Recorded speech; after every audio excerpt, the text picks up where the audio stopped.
A Doll's House by Heinrich Ibsen, 1879. Act 1.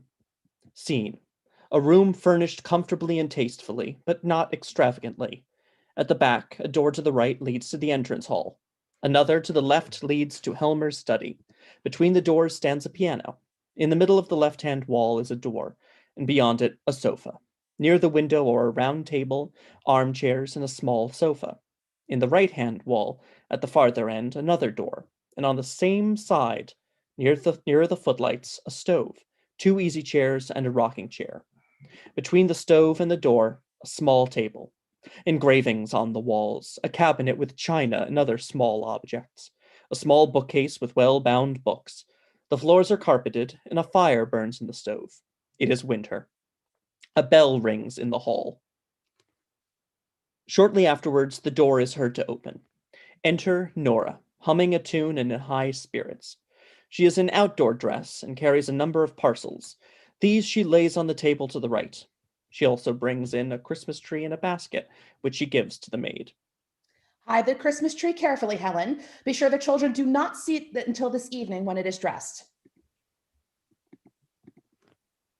The maid goes off. As Nora takes off her hat and coat, she takes a packet of macaroons from her pocket and eats one or two, then goes cautiously to her husband's door and listens. Yes, he is in. Still humming, she goes to the table on the right. Is that my little lark twittering out there? Yes, it is. Is my little squirrel bustling about? Yes. When did my squirrel come home? Just now. Come in here, Torvald, and see what I have bought. Don't disturb me. Bought, did you say? All these things? Has my little spendthrift been wasting money again? Yes, but Torvald, this year we can really let ourselves go a little. This is the first Christmas that we have not needed to economize. Still, you know, we can't spend money recklessly. Yes, Torvald, we may be a wee bit more reckless now, mayn't we? Just a tiny wee bit. You're going to have a big salary and earn lots and lots of money. Yes, after the new year. But then it will be a whole quarter before the salary is due. Whew, we can borrow until then. Nora! The same little featherhead. Suppose now I borrowed £50 today, and you spent it all this Christmas week. And then on New Year's Eve, a slate fell on my head and killed me, and... Don't say such horrible things. Still, suppose that happened. What then? If that were to happen, I don't suppose I should care whether I owed money or not. Yes, but what about the people who had lent it? They? Who would bother about them? I should not know who they were. Oh, that is like a woman. But seriously, Nora, you know what I think about that. No debt, no borrowing. There can be no freedom or beauty about a home life that depends upon borrowing and debt. We two have kept bravely on the straight road so far, and will go on the same way for a short time longer, that there need not be any struggle. As you please, Torvald. Come. My little skylark must not droop her wings. What is that? Is my little squirrel out of temper? Nora, what do you think I have got here? Money? There you are. Do you think I don't know what a lot is wanted for housekeeping at Christmas time? 10 shillings a pound, 2 pounds. Thank you, Torvald. That will keep me going for a long time. Indeed, it must. Yes, it will. But come here and let me show you what I have bought. And also cheap.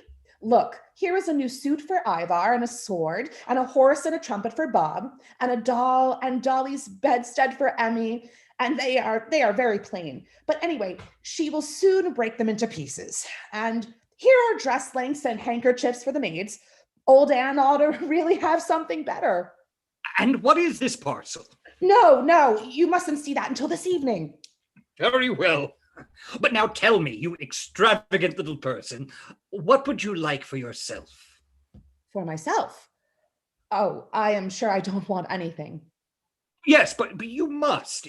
Tell me something reasonable that you would particularly like to have. No, I really can't think of anything unless, Torvald. Well? If you really want to give me something, you might. Well, out with it. You might give me money, Torvald, or only just as much as you can afford, and then one of these days I will buy something with it. But Nora. Oh, do, dear Torvald, do, please, please do. Then I will wrap it up in a beautiful gilt paper and hang it on the Christmas tree. Wouldn't that be fun? What are little people called that are always wasting money? Spendthrifts, I know. Let us do as you suggest, Torvald, and then I shall have time to think what I am most in want of. That is a very sensible plan, isn't it? Indeed it is. That is to say, if you are really to save out of the money I give you, and then really buy something for yourself. But if you spend it all on the housekeeping and any number of unnecessary things, then I merely have to pay up again. But Torvald, You can't deny it, my dear little Nora. It's a sweet little spendthrift, but she uses up a deal of money. One would hardly believe how expensive such a little person is. It's a shame to say that. I do really save all I can. That's very true, all you can, but you can't save anything. You haven't any idea how many expenses we Scarlocks and squirrels have, Torvald. You're an odd little soul, very like your father. You always find some new way of wheedling money out of me, and as soon as you've got it, it seems to melt in your hands. You never know where it has gone. Still, one must take you as you are. It is in the blood, for indeed it is true that you can inherit these things, Nora. I wish I had inherited many of Papa's qualities. And I would not wish you to be anything but what you are, my sweet little skylark. But you know, it strikes me that you're looking rather, what shall I say, rather uneasy today. Do I? You do, really. Look straight at me. Well? Hasn't Miss Sweet Tooth been breaking rules in town today? No. What makes you think of that? Hasn't she paid a visit to the confectioner's? No, I assure you, Torvald. Not been nibbling sweets? No, certainly not. Not even taken a bite of a macaroon or two? No, Torvald, I assure you, really. There, of course, I was only joking. I should not think of going against your wishes. Oh, I'm sure of that. Besides, you gave me your word. Keep your little Christmas secrets to yourself, my darling. They will all be revealed tonight when the Christmas tree is lit, no doubt. Did you remember to invite Dr. Rank? No, but there's no need. As a matter of course, he will come to dinner with us. However, I will ask him when he comes this morning. I've ordered some good wine, Nora. You can't think how I'm looking forward to this evening. So am I. And how the children will enjoy themselves, Torvald. It is splendid to think one has a perfectly safe appointment and a big enough income. It's delightful to think of, isn't it? It's wonderful. Do you remember last Christmas? For a full 3 weeks beforehand, you shut yourself up every evening until long after midnight, making ornaments for the Christmas tree and all the other fine things that were to be a surprise for us. It was the dullest 3 weeks I ever spent. I didn't find it dull. But there was precious little result, Nora. Oh, you shouldn't tease me about that again. How could I help the cats going in and tearing everything into pieces? Of course you couldn't, poor little girl. You had the best of intentions to please us all, and that's the main thing. But it is a good thing our hard times are over. Yes, it is really wonderful. This time I needn't sit here and be dull all alone. And you needn't ruin your dear little eyes and your pretty little hands. No, Torvald, I needn't any longer. Need I? It's wonderfully lovely to hear you say so. Now, I will tell you how I have been thinking we ought to arrange things, Torvald. As soon as Christmas is over, A bell rings in the hall. There's the bell. There's someone at the door. What a nuisance. If it is a caller, remember, I am not at home. A lady to see you, ma'am, a stranger. Ask her to come in. The doctor came at the same time, sir. Did he go straight into my room? Yes, sir. Helmer goes into his room. The maid ushers in Mrs. Lint, who is in traveling dress, and shuts the door. How do you do, Nora? How do you do? You don't recognize me, I suppose.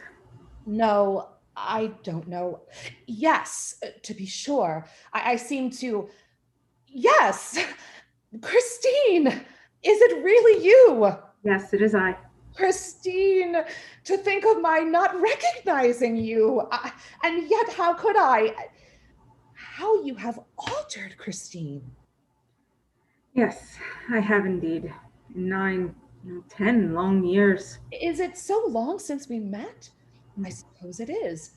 The last 8 years have been a happy time for me, I can tell you. And so now you have come into town and have taken this long journey in winter. That was plucky of you. I arrived by steamer this morning. To have such fun at Christmas time, of course. How delightful. We will have such fun together. But take off your things. You are not cold, I hope. Now we will sit down by the stove and be cozy. No, take this armchair. I will sit here in the rocking chair. Now you look like your old self again. It was only the first moment. You are a little paler, Christine, and perhaps a little thinner. And much, much older, Nora. Perhaps a little older. Very, very little. Certainly not much. What a thoughtless creature I am, chattering away like this. My poor dear Christine, do forgive me. What do you mean, Nora? Poor Christine, you are a widow. Yes. It is 3 years ago now. Yes, I knew. I saw it in the papers. I assure you, Christine, I meant ever so often to write you at the time, but I always put it off and something always prevented me. I quite understand, dear. It was very bad of me, Christine. Poor thing, how you must have suffered. And he left you nothing? No, And no children? no. Nothing at all, then. Not even any sorrow or grief to live upon. But Christine, is that possible? It sometimes happens, Nora. So you are quite alone. How dreadfully sad that must be. I have 3 lovely children. You can't see them just now, for they are out with their nurse. But now you must tell me all about it. Oh, no, I want to hear about you. No, you must begin. I mustn't be selfish today. Today I must only think of your affairs. But there is one thing I must tell you. Do you know we have just had a great piece of good luck? No, what is it? Just fancy. My husband has been made manager of the bank. Your husband? What good luck. Yes, tremendous. A barrister's profession is such an uncertain thing, especially if he won't undertake unsavory cases. And naturally, Torvald has never been willing to do that, and I quite agree with him. You may imagine how pleased we are. He is so to take up his work in the bank in the new year, and then we will have a big salary and lots of commissions. For the future, we can live quite differently. We can do just as we like. I feel so relieved and so happy, Christine. It will be splendid to have heaps of money and not need to have any anxiety, won't it? Yes. Anyhow, I think it would be delightful to have what one needs. No, not only what one needs, but heaps and heaps of money. Nora, haven't you learned sense yet? In our school days, you were a great spendthrift. Yes, that is what Torvald says now. But Nora is not so silly as you think. We have not been in a position for me to waste money. We have both had to work. You too? Yes, odds and ends, needlework, crochet work, embroidery, and that kind of thing. And other things as well. You know, Torvald left his office when we were married. There was no prospect of promotion there, and he had to try and earn more than before. But during the first year, he overworked himself dreadfully. You see, he had to make money every way he could, and he worked early and late, but he couldn't stand it and fell dreadfully ill, and the doctor said it was necessary for him to go south. You spent a whole year in Italy, didn't you? Yes. It was so easy, it was no easy matter to get away, I can tell you. It was just after Ivar was born, but naturally we had to go. It was a wonderfully beautiful journey, and it saved Torvald's life. But it cost a tremendous lot of money, Christine. So I should think. It cost about £250. That's a lot, isn't it? Yes. And in emergencies like that, it is lucky to have the money. I ought to tell you that we had it from Papa. Oh, I see. It was just about that time he died, wasn't it? Yes. And just think of it, I couldn't go and nurse him. I was expecting little Ivar's birth every day, and I had my poor sick Torvald to look after. My dear, kind father. I never saw him again, Christine. That was the saddest time I've ever known since our marriage. I know how fond you were of him. And then you went off to Italy? Yes. You see, we had money then, and the doctors insisted on our going, so we started a month later. And your husband came back quite well? Yes, as sound as a bell. But the doctor? What doctor? I thought your maid said the gentleman who arrived here just as I did was the doctor? Yes, that was Dr. Rank, but he didn't come here professionally. He is our greatest friend and comes in at least once every other day. No, Torvald has not had an hour's illness since then, and our children are strong and healthy, and so am I.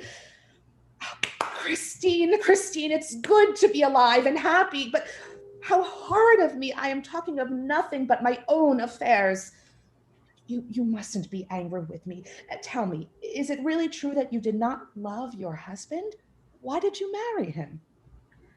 My mother was alive then and was bedridden and helpless, and I had to provide for my 2 younger brothers. So I did not think I was justified in refusing his offer. No, perhaps you were quite right. He was rich at the time then. I believe he was quite well off, but his business was a precarious one, and when he died, it all went to pieces and there was nothing left. And then? Well, I had to turn my hand at anything I could find. First a small shop, then a small school, and so on. The last 3 years have seemed like one long working day with no rest. Now it is at an end, Nora. My poor mother needs me no more, for she is gone. And the boys do not need me either. They've got situations and can shift for themselves. What a relief if you must feel if... No, indeed. I only feel my life unspeakably empty. No one to live for anymore. That was why I could not stand the life in my little backwater any longer. I hope it may be easier here to find something which will busy me and occupy my thoughts. If only I could have the good luck to get some regular work, office work of some kind. But Christine, that is so frightfully tiring, and you look tired out now. You had far better go away to some watering place. I have no father to give me money for a journey, Nora. Oh, don't be angry with me. No, it is you who must not be angry with me, dear. The worst of a position like mine is that it makes one so bitter. No one to work for, and yet obliged to be always on the lookout for chances. One must live, and so one becomes selfish. When you told me of the happy turn your fortunes have taken, you will hardly believe it. I was delighted not so much on your account as on my own. How do you mean? Oh, I understand. You mean that perhaps Torvald could get you something to do? Yes, that's what I was thinking of. He must, Christine. Just leave it to me. I will broach the subject very cleverly. I will think of something that will please him very much. It will make me so happy to be of some use to you. How kind you are, Nora, to be so anxious to help me. It is doubly kind in you, for you know so little of the burdens and troubles of life. I know so little of them. My dear, small household cares and that sort of thing, but you are a child, Nora. You ought not to be so superior. No? You are just like the others. They all think I am incapable of anything really serious. No, come. That I have gone through nothing in this world of cares. But, my dear Nora, you have just told me all your troubles. Those were trifles.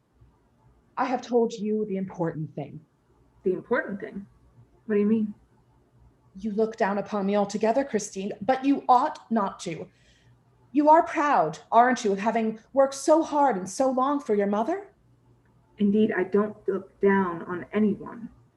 But it is true that I am both proud and glad to think that I was privileged to make the end of my mother's life almost free from care. And you are proud to think of what you have done for your brothers? I think I have the right to be. I think so too. But now listen to this. I too have something to be proud and glad of. I have no doubt you have, but what do you refer to? Speak low. Suppose Torvald were to hear. He mustn't on any account. No one in the world must know, Christine, except you. But what is it? Come here. Now I will show you that I too have something to be proud and glad of. It was I who saved Torvald's life. Saved? How? I told you about our trip to Italy. Torvald would never have recovered if he had not gone there. Yes, but your father gave you the necessary funds. Yes, that is what Torvald and all the others think, but But Papa didn't give us a shilling. It was I who procured the money. you? All that large sum? 250 pounds. What do you think of that? But Nora, how could you possibly do it? Did you win a prize in the lottery? In the lottery? There would have been no credit in that. But where did you get it from then? Because you couldn't have borrowed it. Couldn't I? Why not? No, a wife cannot borrow without her husband's consent. If it is a wife who has any head for business, a wife who has the wit to be a little bit clever. I don't understand it at all, Nora. There is no need you should. I never said I had borrowed the money. I may have got it some other way. Perhaps I got it from an admirer. When anyone is as attractive as I am. You are a mad creature. Now you know you're full of curiosity, Christine. Listen to me, Nora dear. Haven't you been a bit imprudent? Is it imprudent to save your husband's life? It seems to me imprudent, without his knowledge, to... But it was absolutely necessary that he should not know. My goodness, can't you understand that?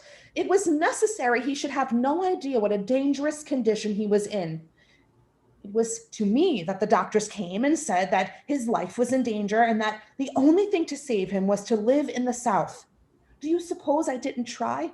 First of all, to get what I wanted, as if it was for myself. I told him how much I should love to travel abroad like the other young wives. I tried tears and entreaties with him. I told him that he ought to remember the condition I was in and that he ought to be kind and indulgent to me. I even hinted that he might raise a loan. That nearly made him angry, Christine. He said I was thoughtless and that it was his duty as my husband not to indulge me in my whims and caprices, as I believe he called them. Very well. I thought you must be saved. And that was how I came to devise a way out of the difficulty. And did your husband never get to know from your father that the money had not come from him? No, never. Papa died just at that time. I had meant to let him into the secret and beg him never to reveal it. But he was so ill then. Alas, there was never any need to tell him.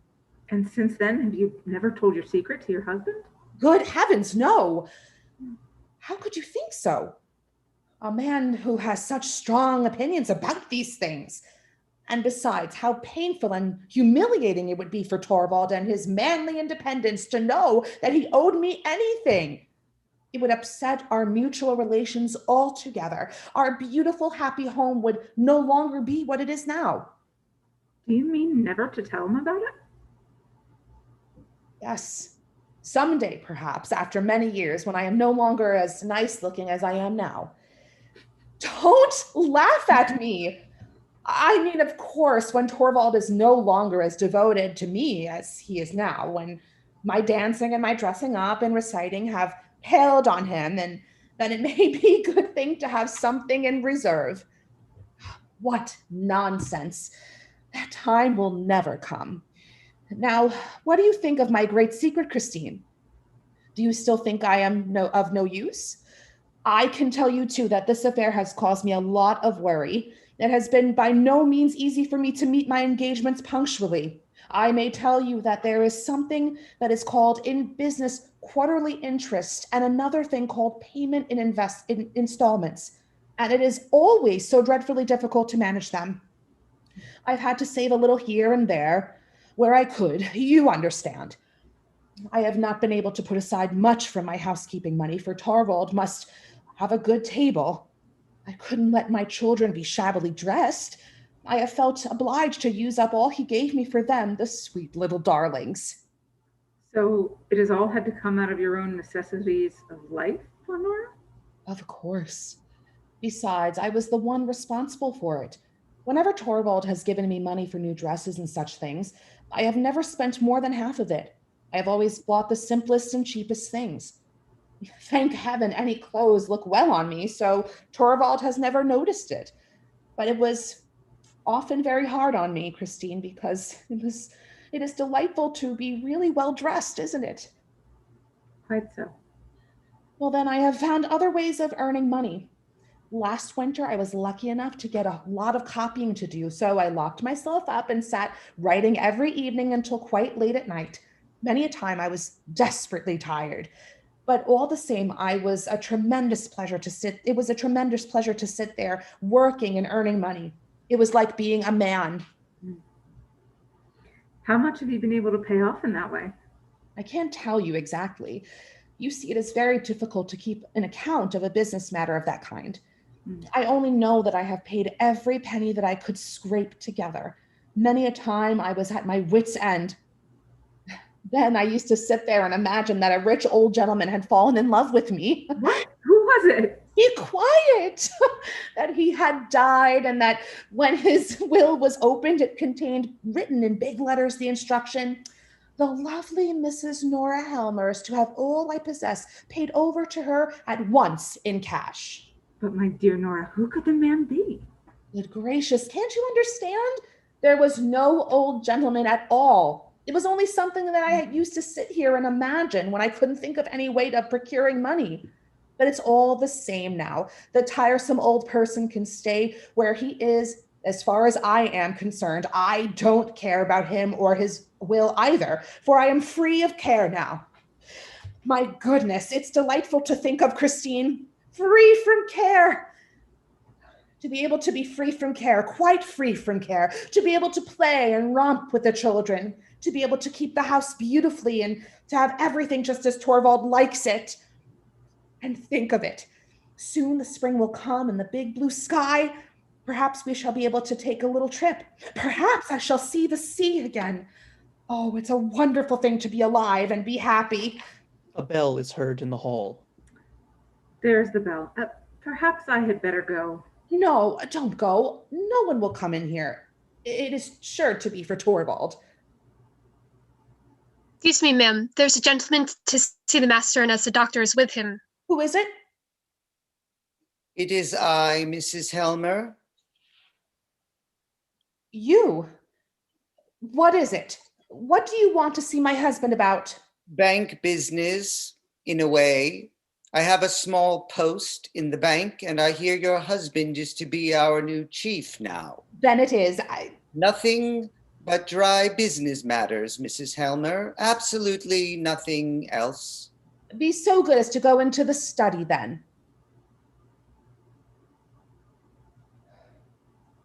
Nora, who was that man? A lawyer of the name of Krogstad. Then it really was he. Do you know the man? I used to, many years ago. At one time, he was a solicitor's clerk in our town. Yes, he was. He is greatly altered. He made a very unhappy marriage. He's a widower now, isn't he? With several children. There now, it is burning up. They say he carries on various kinds of business. Really? Perhaps he does. I don't know anything about it. But don't let us think of business. It is so tiresome. No, my dear fellow, I won't disturb you. I would rather go in and see your wife for a little while. Oh, I beg your pardon. I am afraid I am disturbing you too. No, not at all. Dr. Rank, Mrs. Lind. I have often heard Mrs. Lint's name mentioned here. I think I passed you on the stairs, Mrs. Lint, when I arrived. Yes, I go up very slowly. I can't manage stairs very well. Ah, some slight internal weakness? No, the fact is I've been overworking myself. Oh, nothing more than that? Then I suppose you have come to our town to amuse yourself of our entertainments. I've come to look for work.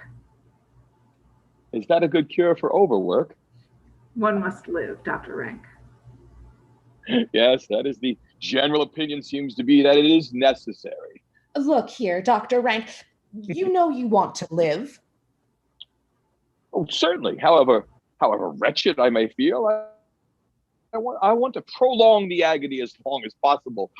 All of my patients are like that. And so are those who are morally diseased. One of them, in a bad case too, is at this very moment with Helmer. Whom do you mean? Ooh, a lawyer by the name of Krogstad, a fellow you don't know at all. He suffers from a diseased moral character, Mrs. Helmer, but even he began talking of being highly important that he should live. Did he? What did he want to speak to Torvald about? Oh, I have no idea. I only heard that it was something about the bank. I didn't know this. What's his name? Krogstad had anything to do with the bank. Oh, yes, he has some sort of appointment there. I don't know whether you find also in your part of the world that there are certain people who go zealously snuffing about to smell out moral corruption, and as soon as they have found some, they put the person concerned into some lucrative position where they can keep their eye on him. Healthy natures are left out in the cold. Still, I think the sick are those who most need taken care of. Yes, there you are. That is the sentiment that is turning society into a sick house. Well, why do you laugh at that? Have you any notion that society and what society really is? What do I care about tiresome society? I am laughing at something quite different, something extremely amusing. Tell me, Dr. Rank, are all those people who are employed in the bank dependent on Torvald now? Is that what you find so amusing? That's my affair.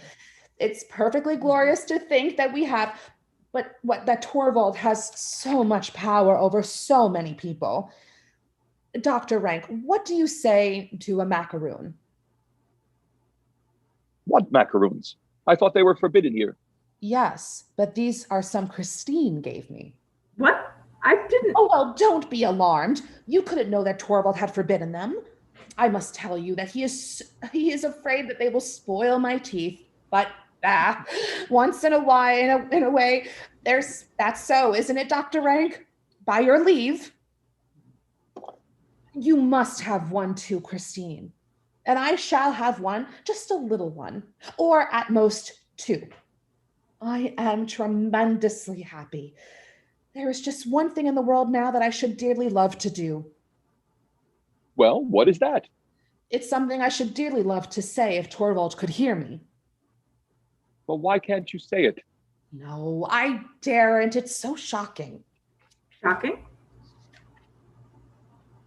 Well, I should not advise you to say it. Still, with us, you might.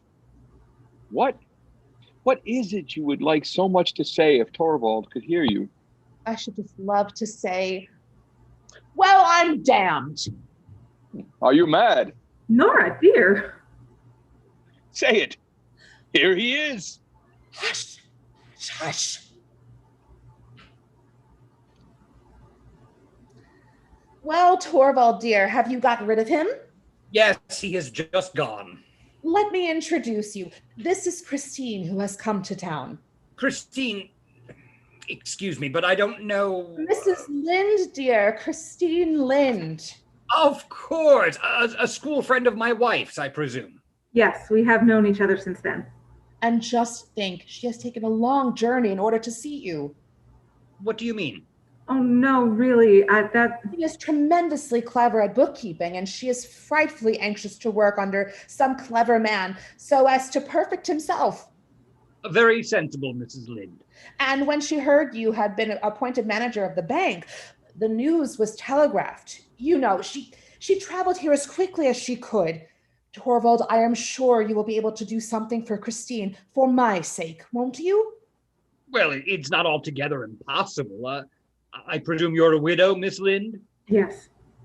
And have had some experience at bookkeeping? Yes, a fair amount. Oh, well, it's very likely I may be able to find something for you. What did I tell you? What did I tell you? You have come just at a fortunate moment, Mrs. Lind. How am I to thank you? There is no need. But today you must excuse me. Wait a minute. I will come with you. Don't be long away, Torvald, dear. About an hour, not more. Are you going to, Christine? Yes, I must go and look for a room. Oh, well, then we can walk down the street together. What a pity it is we were so short of space here. I am afraid it is impossible for us to. Oh, please don't think of it. Goodbye, Nora dear, and many, many thanks. Goodbye for the present. Of course, you will come back this evening. And you too, Dr. Rank. What do you say? If you are well enough, oh, you must be. Wrap yourself up well. They go to the door all talking together. Children's voices are heard on the staircase. There they are. There they are. She runs to open the door. The nurse comes in with the children. Come in, come in. Oh, you sweet blessings. Look at them, Christine. Aren't they darlings? Oh, don't let us stand here in the draft. Come along, Mrs. Lind. The place will only be bearable for a mother now. Rank, Helmer, and Mrs. Lind go downstairs. The nurse comes forward with the children. Nora shuts the hall door. How fresh and well you look. Such red cheeks like apples and roses. Have you had great fun? That's splendid. What, you pulled both Emmy and Bob along on the sledge? Both at once? That was good. You are a very clever boy, Ivar. Let me take her for a little Anne, my sweet little baby doll.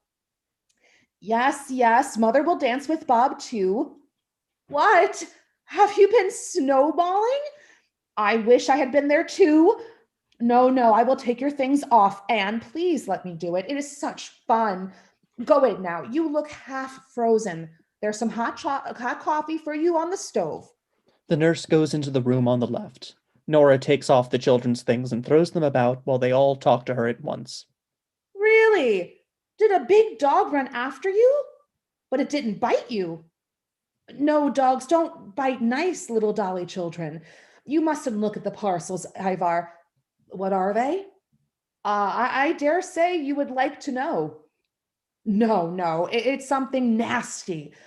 Come, let us have a game. What shall we play at? Hide and seek? Yes, we'll play hide and seek. Bob shall hide first. Must I hide? Very well, I'll hide first. She and the children laugh and shout and romp in and out of the room. At last, Nora hides under the table. The children rush in and out for her, but do not see her. They hear her smothered laughter, run to the table, lift up the cloth, and find her. Shouts of laughter. She crawls forward and pretends to frighten them. Fresh laughter. Meanwhile, there has been a knock at the hall door, but none of them has noticed it. The door is half opened, and Krogstad appears. He waits a little. The game goes on. Excuse me, Mrs. Helmer. What do you want? Excuse me, the outer door was ajar. I suppose someone forgot to shut it. My husband is out, Mr. Krogstad. I know that. What do you want here then? A word with you. With me? Go in to nurse. What? No, the strange man won't do mother any harm. When he has gone, we will have another game. She takes the children into the room on the left and shuts the door after them. You want to speak to me? Yes, I do. Today? Is it not the first of the month yet? No, it is Christmas Eve, and it will depend on yourself what sort of Christmas you will spend. What do you mean? Today it is absolutely impossible. We won't talk about that until later on. This is something different. I presume you can give me a moment? Yes, I can, although... Good. I was in Olson's restaurant and saw your husband going down the street. Yes. With a lady. What then? May I make so bold as to ask if it was Mrs. Lind? It was. Just arrived in town? Yes, today. She is a great friend of yours, isn't she? She is, but I don't see how I this... knew her, too, once upon a time. I am aware of that. Are you? So you know all about it? I thought as much. Then I can ask you without beating about the bush. Is Mrs. Lind to have an appointment in the bank? What right have you to question me, Mr. Krogstad? You, one of my husband's subordinates. But since you ask, you shall know. Yes, Mrs. Lynde is to have an appointment. And it was I who pleaded her cause, Mr. Krogstad, let me tell you that. I was right in what I thought then. Sometimes one has a tiny little bit of influence, I should hope.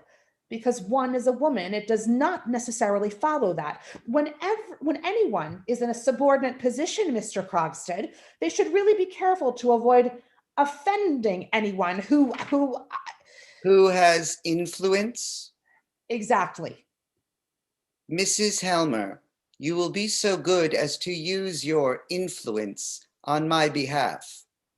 What? What do you mean? You will be so kind as to see that I am allowed to keep my subordinate position in the bank. What do you mean by that? Who proposes to take your post away from you? Oh, there is no necessity to keep up the pretense of ignorance. I can quite understand that your friend is not very anxious to expose herself to the chance of rubbing shoulders with me. And I quite understand, too, whom I have to thank for being turned off. But I assure you that Very likely. But to come to the point, the time has come when I should advise you to use your influence to prevent that. But Mr. Krogstad, I have no influence. Haven't you? I thought you said yourself just now. Naturally, I did not mean you to put that construction on it. What should make you think I have any influence of that kind with my husband? Oh, I have known your husband from our student days. I don't suppose he is any more unassailable than other husbands. If you speak slightingly of my husband, I shall turn you out of the house. You are bold, Mrs. Helmer. I am not afraid of you any longer. As soon as the new year comes, I shall in a very short time be free of the whole thing. Listen to me, Mrs. Helmer. If necessary, I am prepared to fight for my small post in the bank as if I were fighting for my life. So it seems. It is not only for the sake of the money. Indeed, that weighs least with me in the matter. There is another reason. Well, I may tell you, my position is this. I dare say you know, like everybody else, that once many years ago I was guilty of an indiscretion. I think I have heard something of the kind. The matter never came into court, but every way seemed to be closed to me after that, so I took to the business that you know of. I had to do something, and honestly, I don't think I've been one of the worst. But now I must cut myself free from all that. My sons are growing up. For their sake, I must try and win back as much respect as I can in the town. This post in the bank was like the first step up for me, and now your husband is going to kick me downstairs again into the mud. But you must believe me, Mr. Krogstad, it is not in my power to help you at all. Then it is because you haven't the will. But I have means to compel you. You don't mean that you will tell my husband that I owe you money?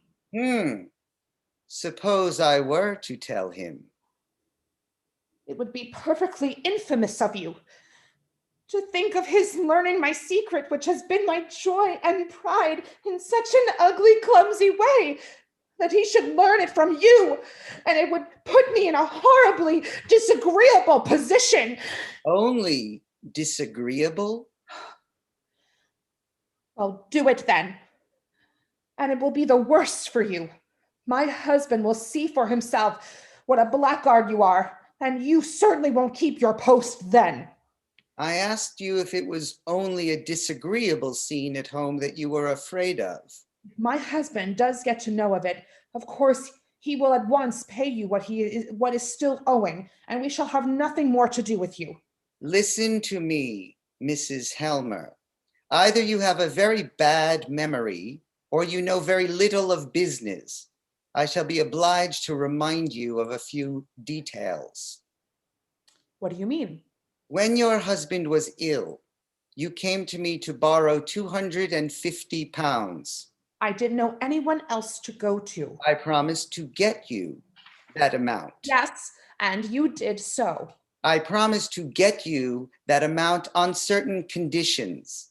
Your mind was so taken up with your husband's illness, and you were so anxious to get the money for your journey that you seem to have paid no attention to the conditions of our bargain. Therefore, it will not be amiss if I remind you of them. Now, I promise to get you the money on the security of a bond which I drew up. Yes, and which I signed. Good. But below your signature, there were a few lines constituting your father a surety for the money. Those lines your father should have signed. Should? He did sign them. I had left the date blank. That is to say, your father should himself have inserted the date on which he signed the paper.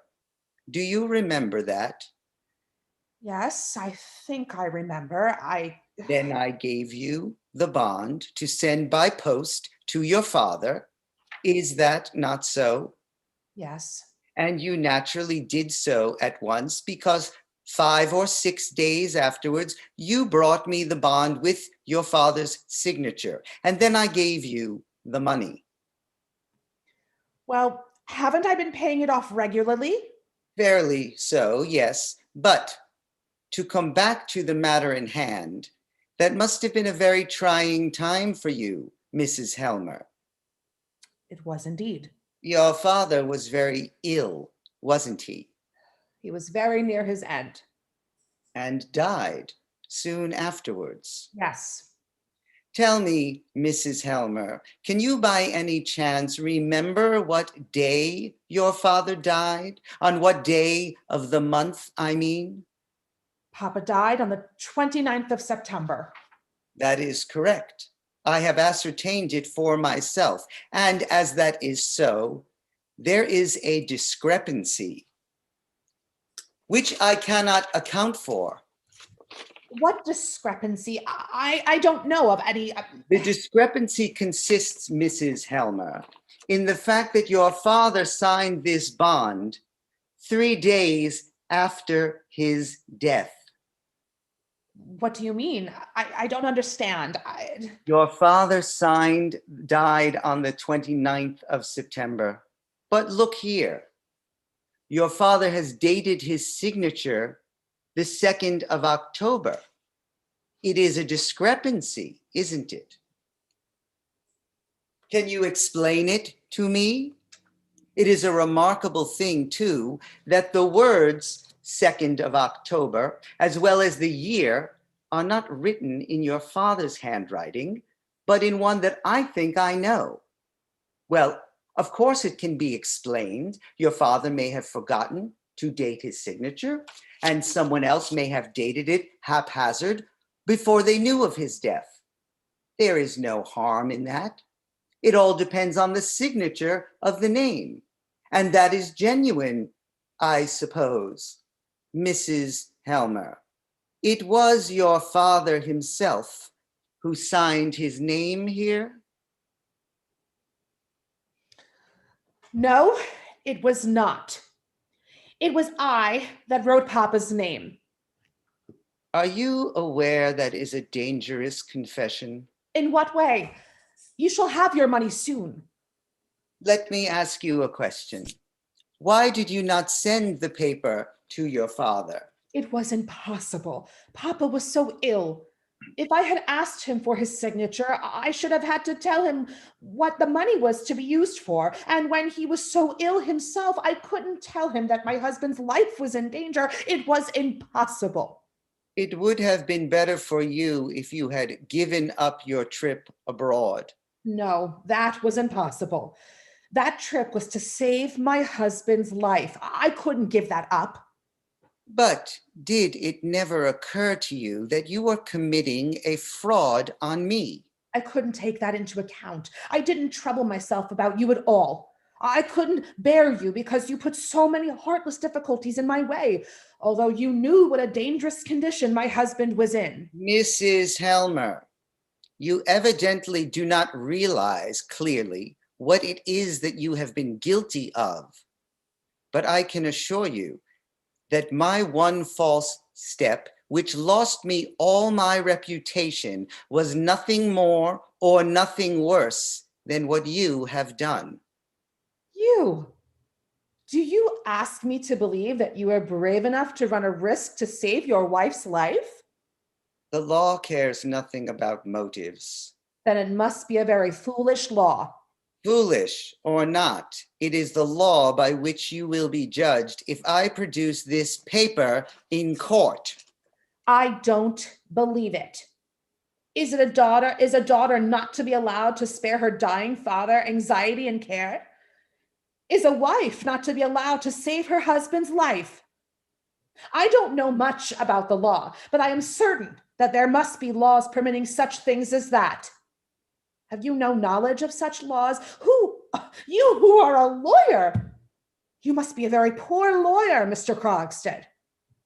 Maybe, but matters of business, such business as you and I have had together, do you think I don't understand that? Very well, do as you please, but let me tell you this. If I lose my position a second time, you shall lose yours with me. He bows and goes out through the hall. Nonsense. Trying to frighten me like that. I am not so silly as he thinks. And yet, no, it is impossible. I did it for love's sake. Helen, bring the tree in. No, it is quite impossible. Where shall I put it, ma'am? Here, in the middle of the floor. Shall I get you anything else? No, thank you. I have all I want. A candle here, and flowers here. The horrible man. It's all nonsense. There's nothing wrong. The tree shall be splendid. I will do everything I can to think of to please you, Torvald. I will sing for you, dance for you. Oh, are you back already? Yes. Has anyone been here? Here? No. That is strange. I saw Krogstad going out of the gate. Did you? Oh, yes, I forgot. Krogstad was here for a moment. Nora, I can see from your manner that he's been here begging you to say a good word for him. Yes. And you were to appear to do it of your own accord. You were to conceal from me the fact of his having been here. Didn't he beg that of you too? Yes, Torvald, but I just... Nora, and you would be a party to that sort of thing. To have any talk with a man like that, and give him any sort of promise, and to tell me a lie into the bargain. A lie? Didn't you tell me that no one had been here? My little songbird must never do that again. A songbird must have a clean beak to chirp with. No false notes. That is so, isn't it? Yes, I'm sure it is. We will say no more of that. Oh, how warm and snug it is in here. Torvald. Yes? I am looking forward tremendously to the fancy dress ball at the Stenborgs the day after tomorrow. And I am tremendously curious to see what you are going to surprise me with. It was very silly of me to want to do that. What do you mean? I can't hit upon anything that will do. Everything I think of seems so silly and insignificant. Does my little Nora acknowledge that at last? Are you very busy, Torvald? Well... What are all those papers? Bank business. Already? I have got authority from the retiring manager to undertake the necessary changes in the staff and in the rearrangement of the work. And I must make use of the Christmas week for that, so as to have everything in order for the new year. Then that was why this poor Krogstad was... Oh. If you hadn't been so busy, I should have asked you a tremendously big favor, Torvald. What is that? Tell me. There is no one has such good taste as you, and I do so want to look nice at the fancy dress ball. Torvald, couldn't you take me in hand and decide what I shall go as and what sort of dress I shall wear? So my obstinate little woman is obliged to get someone to come to her rescue. Yes, Torvald, I can't get along a bit without your help. Very well, I will think it over. We shall manage to hit upon something. That is nice of you. How pretty the red flowers look. But tell me, was it really something very bad that this Krogstad was guilty of? He forged someone's name. Have you any idea what that means? Isn't it possible that he was driven to do it by necessity? Yes, or as in so many cases, by imprudence. I am not so heartless as to condemn a man altogether because of a single false step of that kind. Oh, no, you wouldn't, would you, Torvald? Many a man has been able to retrieve his character if he has openly confessed his fault and taken his punishment. Punishment? But Krogstad did nothing of the sort. He got himself out of it by a cunning trick, and that is why he has gone under altogether. But do you think it would... Just think how a guilty man like that has to lie and play the hypocrite with everyone. How he has to wear a mask in the presence of those near and dear to him, even before his own wife and children.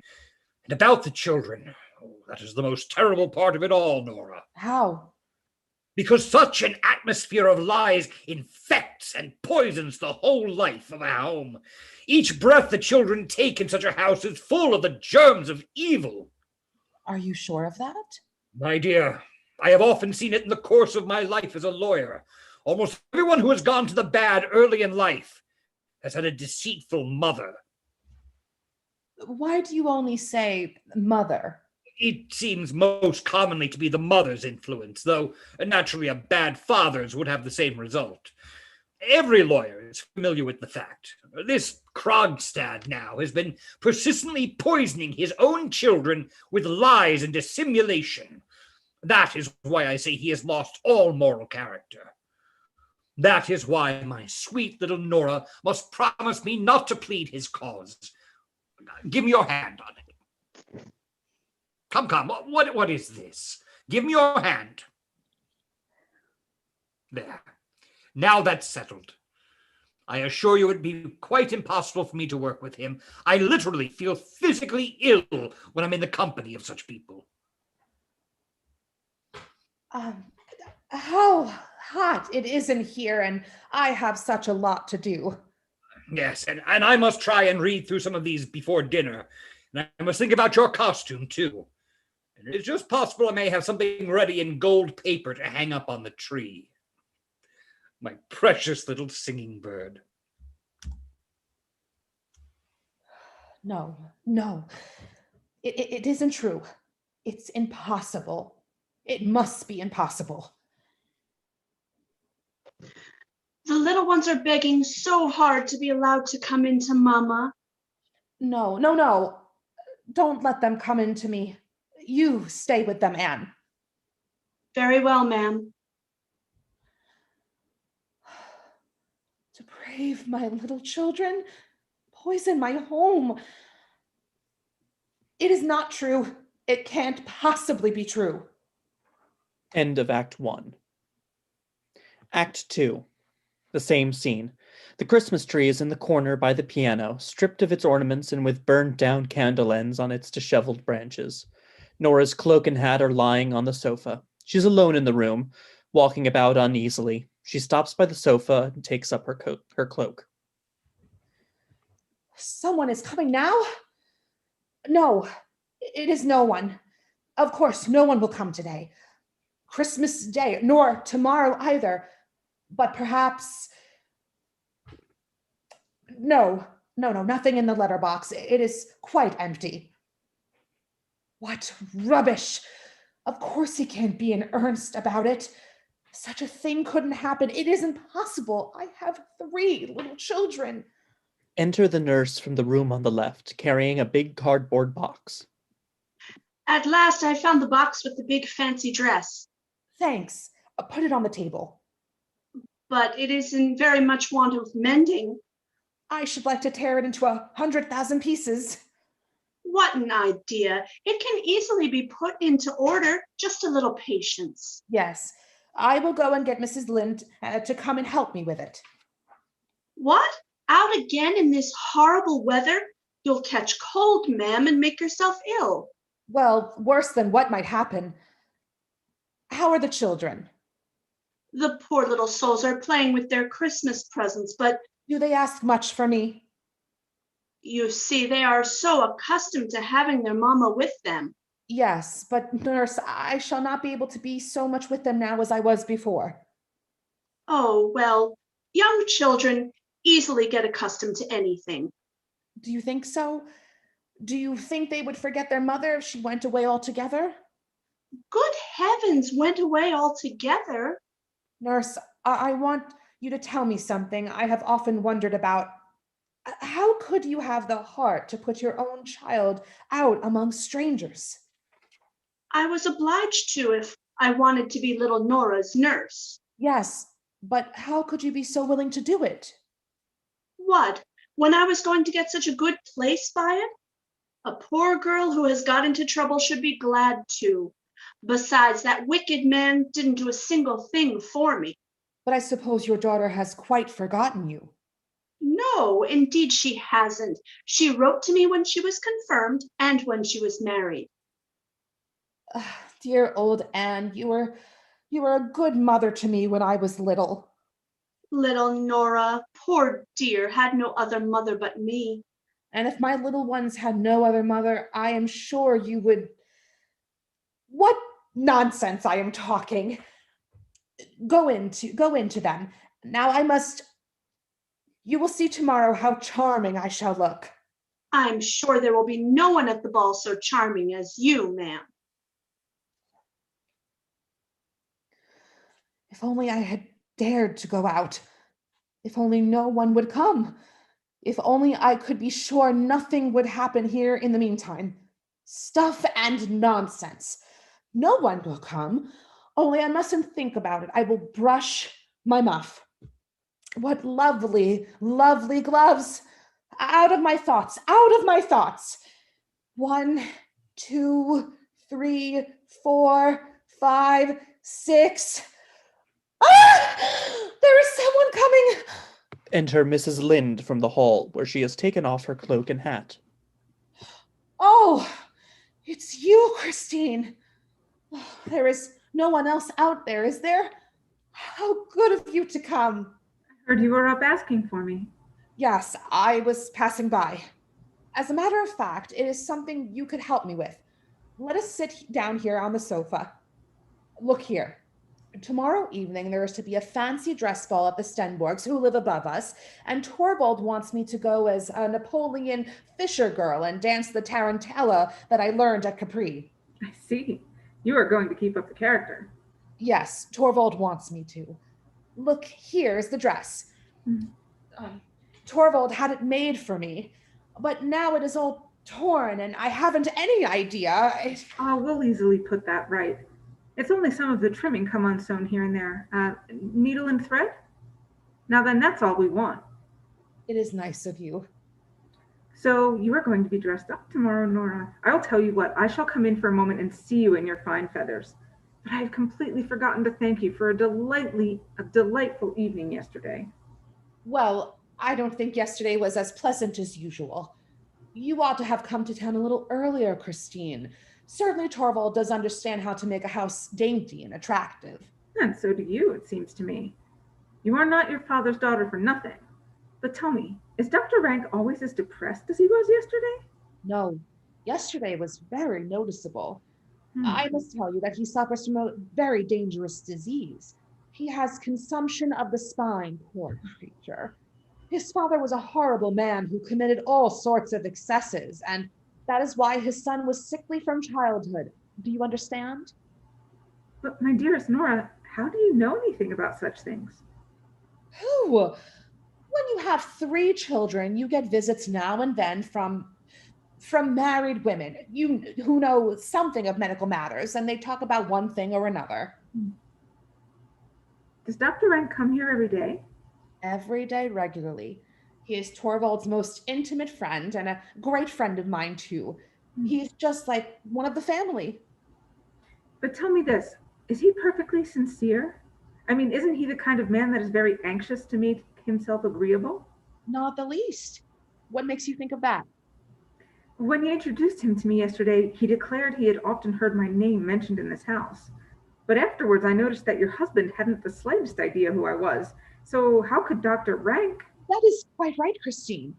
Torvald is so absurdly fond of me that he wants me absolutely to himself, as he says. At first, he used to seem almost jealous if I mentioned any of the dear folk at home, so naturally I gave up doing so. But I often talk about such things with Dr. Rank because he likes hearing about them. Listen to me, Nora. You are still very like a child in many things, and I am older than you in many ways and have a little more experience. Let me tell you this. You ought to make an end of it with Dr. Rank. What ought I to make an end of? Of two things, I think. Yesterday, you talked some nonsense about a rich admirer who wants to leave you money. An admirer who doesn't exist, unfortunately. But what then? Is Dr. Rank a man of means? Yes, he is. And has no one to provide for? No, no one. But and comes here every day? Yes, I told you so. But how can this well-bred man be so tactless? I don't understand you at all.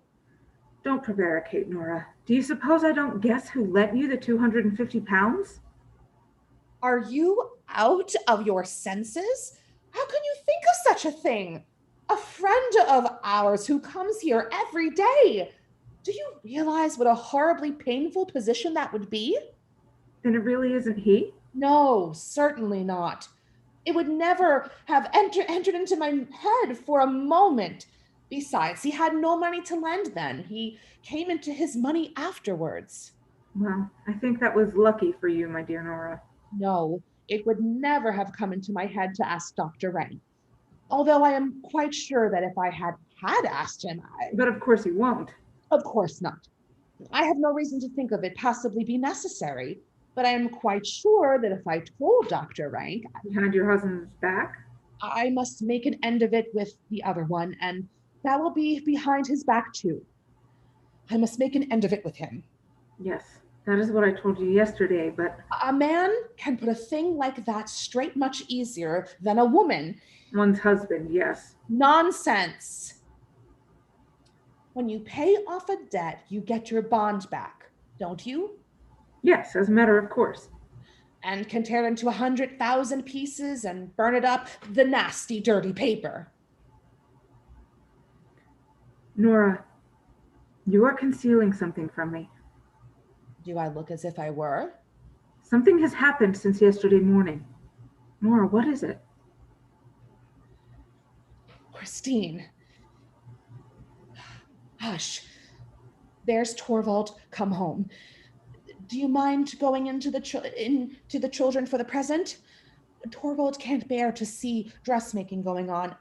Let Anne help you.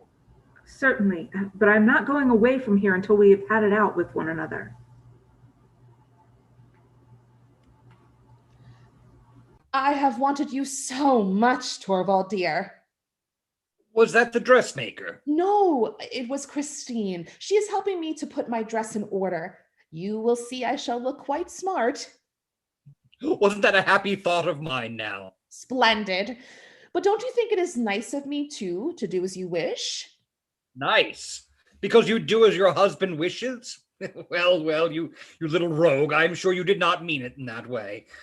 But I'm not going to disturb you. You will be wanting to try on your dress, I expect. I suppose you are going to work. Yes. Look at that. I've just been into the bank. Torvald. Yes? If your little squirrel were to ask you for something very, very prettily... What then? Would you do it? I should like to hear what it is first. Your squirrel would run about and do all her tricks if you would be nice and do what she wants. Speak plainly. Your skylark would chirp about in every room with her song rising and falling. Well, my skylark does that anyhow. I would play the fairy and dance for you in the moonlight, Torvald. Nora, you surely don't mean that request you made to me this morning. Yes, Torvald, I beg you so earnestly. Have you really the courage to open up that question again? Yes, dear. You must do as I ask. You must let Krogstad keep his post in the bank. My dear Nora, it is his post that I have arranged Mrs. Lind shall have. Yes, you have been awfully kind about that, but you could just as well dismiss some other clerk instead of Krogstad. This is simply incredible obstinacy. Because you chose to give him a thoughtless promise that you would speak for him, I am expected to... That isn't the reason, Torvald. It is for your own sake. This fellow writes in the most scurrilous newspapers. You have told me so yourself. He can do you an unspeakable amount of harm. I am frightened of him to death, and... I understand. It is recollections of the past that scare you. What do you mean? Naturally, you're thinking of your father. Yes, of course. Just recall to your mind what those malicious creatures wrote in the papers about Papa and how horribly they slandered him. I believe they would have procured his dismissal if the department had not sent you over to inquire into it, and if you had not been so kindly disposed and helpful to him. My little Nora, there is an important difference between your father and me. Your father's reputation as a public official was not above suspicion. Mine is, and I hope it will continue to be so long as I hold my office. You never can tell what mischief these men may contrive. We ought to be so well off, so snug and happy here in our peaceful home and have no cares. You and I and the children, Torvald. That is why I beg you so earnestly. And it is just by interceding for him that you make it impossible for me to help him. It is already known at the bank that I mean to dismiss Krogstad. If it is to get about now that the new manager has changed his mind at his wife's bidding... And what if I did? What if it did? Of course. If only this obstinate little person can get her way. Do you suppose I'm going to make myself ridiculous before my whole staff to let people think that I am a man to be swayed by all sorts of outside influence? I should very soon feel the consequence of it, I can tell you. And besides, there is one thing that makes it quite impossible for me to have Krogstad in the bank as long as I am manager. Whatever is that? His moral failings I might have overlooked, if necessary. Yes, you could, couldn't you? And I hear he is a good worker, too.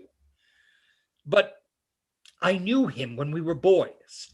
It was one of those rash friendships that so often prove an incubus in afterlife. I may as well tell you plainly that we were once on very intimate terms with one another. But this tactless fellow lays no restraint upon himself when other people are present. On the contrary, he thinks it gives him the right to adopt a familiar tone with me. And every minute is, I say, Helmer, old fellow, and that sort of thing. I assure you it is extremely painful for me. He would make my position in the bank intolerable. Torvald, I don't believe you mean that. Don't you? Why not? Because it is such a narrow-minded way of looking at things. What are you saying? Narrow-minded? Do you think that I am narrow-minded? No, just the opposite, dear. And it is exactly for that reason. It's the same thing. You say my point of view is narrow-minded, so I must be too. Narrow-minded. Very well, I will put an end to this. Helen! What are you going to do?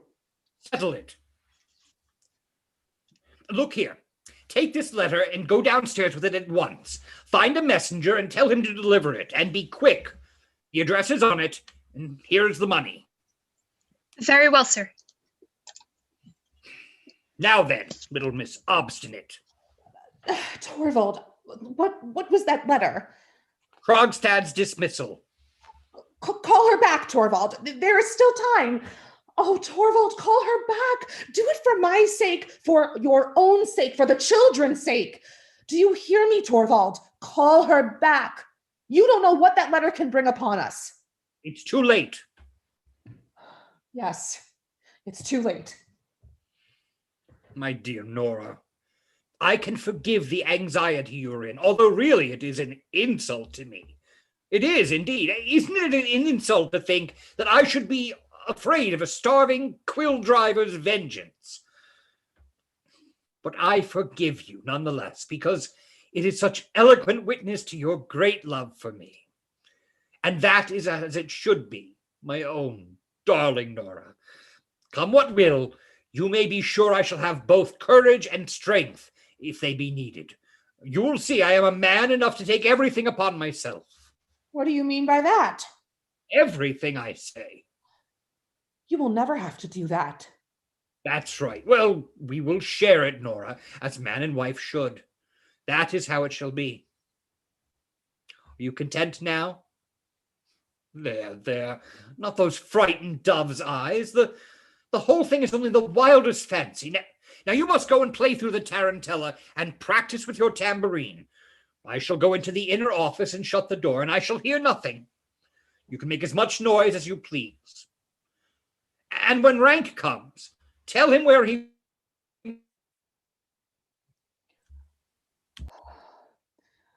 He was capable of doing it. He will do it. He will do it in spite of everything. No, not that. Never, never. Anything rather than that. Oh, for some help, some way out of it. The doorbell rings. Dr. Rank, anything rather than that. Anything, whatever it is.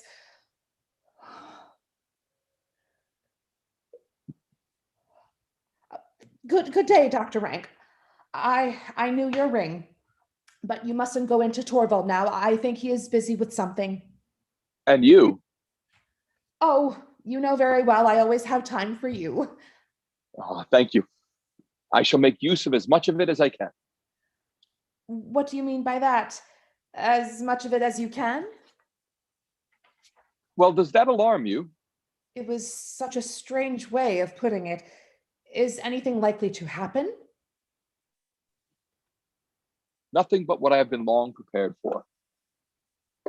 But I certainly didn't expect it to happen so soon. What have you found out?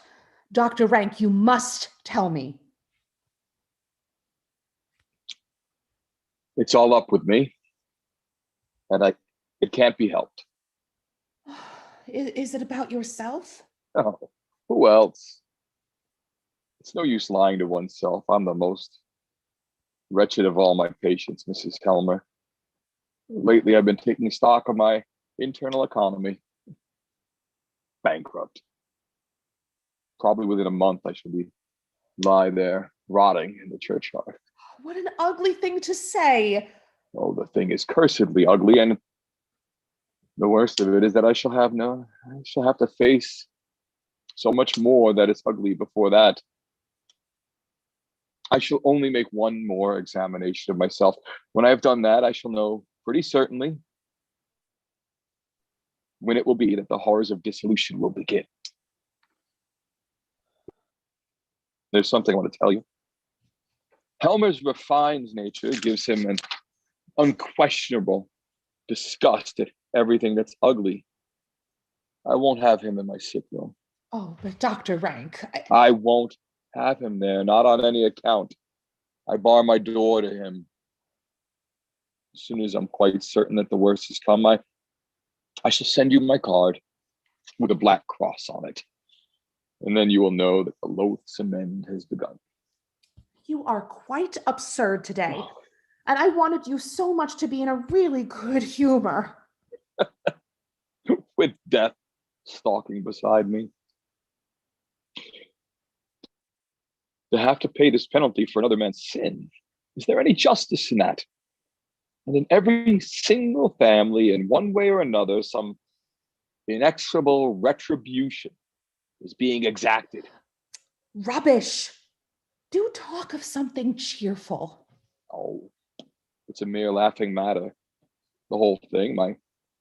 My poor innocent spine has to suffer for my father's youthful amusements. I suppose you mean that he was too partial to asparagus and pâte de foie gras, don't you? Yes, and truffles. Truffles, yes. And oysters too, I suppose. Oh, oysters, of course. That goes without saying. And heaps of port and champagne. It is sad that all these nice things should take their revenge on our bones. Especially that they should revenge themselves on the unlucky bones of those who have not had the satisfaction of enjoying them. Yes, that's the saddest part of it all. Hmm. Why did you smile? No, it was you that laughed. No, it was you that smiled, Dr. Rank. You're a greater rascal than I thought. I'm in a silly mood today. Well, so it seems.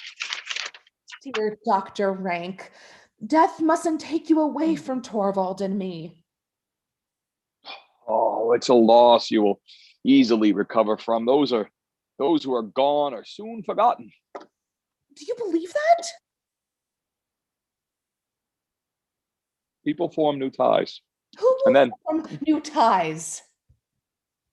oh, both you and Helmer, when I'm gone, you yourself are already on the high road to it, I think, with that, what did that Mrs. Lint want here last night? Oh, you don't mean to say that you are jealous of poor Christine. Yes, I am. She will be my successor in this house, and when I'm done, the woman will just... Hush! Don't speak so loud. She is in that room. Today again. There, you see. She has only come to sew my dress for me. Bless my soul. How unreasonable you are. Be nice now, Dr. Rank, and tomorrow you will see how beautifully I shall dance, and you can imagine I'm doing it all for you and for Torvald too, of course. Dr. Rank, come and sit down here and I will show you something.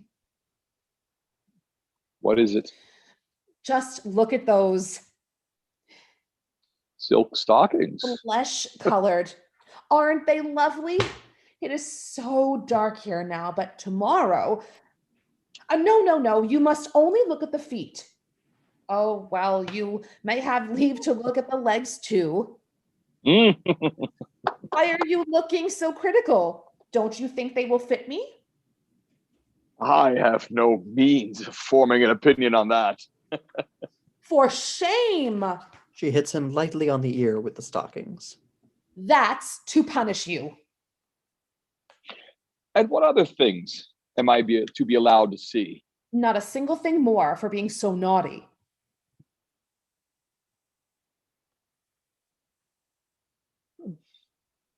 When I'm sitting here talking to you as intimately as this, I cannot imagine for a moment what would have become of me if I'd never come into this house. I believe you do feel thoroughly at home with us. And to be obliged to leave it all. Nonsense. You are not going to leave it. And not to be able to leave behind the slightest token of one's gratitude, scarcely even a fleeting regret. Nothing but an empty place which the first comer can fill as well as any other. And if I asked you now for a... No. For what? For a big proof of your friendship. Yes. I mean a tremendously big favor. Would you really make me so happy for once? But you don't know what it is yet. No, but tell me. I really can't, Dr. Rank. It is something out of all reason. It means advice and help and a favor. Oh, the bigger a thing it is, the better. I can't conceive what it is you mean. Do tell me. Haven't I your confidence? More than anyone else. I know you are my truest and best friend, and so I will tell you what it is. Well, Dr. Rank, it is something you must help me to prevent. You know how devotedly, how inexpressibly deeply Torvald loves me. He would never for a moment hesitate to give his life for me. Nora, do you think he's the only one? The only one... The only one who would gladly give his life for your sake. Is that it? I was determined you should know it before I went away, and there will never be a better opportunity than this. Now you know it, Nora. And now you know, too, that you can trust me as you would trust no one else. Let me pass. Nora! Helen, bring in the lamp. Dear Dr. Rank, that was really horrid of you. To have loved you as much as anyone else does? Was that horrid? No, but to go and tell me so. There was really no need. What do you mean? Did you know? No? Nora? Mrs. Helmer? Tell me, had you any idea of this? Oh, how do I know whether I had or whether I hadn't? I really can't tell you. To think you could be so clumsy, Dr. Rank. We were getting on so nicely. Well, at all events, you know now that you can command me, body and soul. So won't you speak out? After what happened? I beg you to let me know what it is. I can't tell you anything now. Yes, yes. You mustn't punish me in that way. Let me have permission to do for you whatever a man may do. You can do nothing for me now. Besides, I really don't need any help at all. You will find that the whole thing is merely fancy on my part. It really is so. Of course it is. You are a nice sort of man, Dr. Rank. Don't you feel ashamed of yourself? Now the lamp has come. Not a bit. But perhaps I better go. Forever. No, indeed you shall not. Of course you must come here as before. You know very well Torvald can't do without you.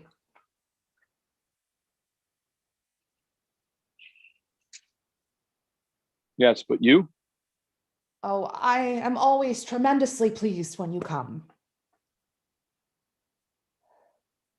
It is just that. That put me on the wrong track. You are a riddle to me. I have often thought that you would be almost as soon be in my company as in Helmer's. Yes, you see, there are some people one loves best, and others whom one would almost rather have as companions. Yes, there is something in that.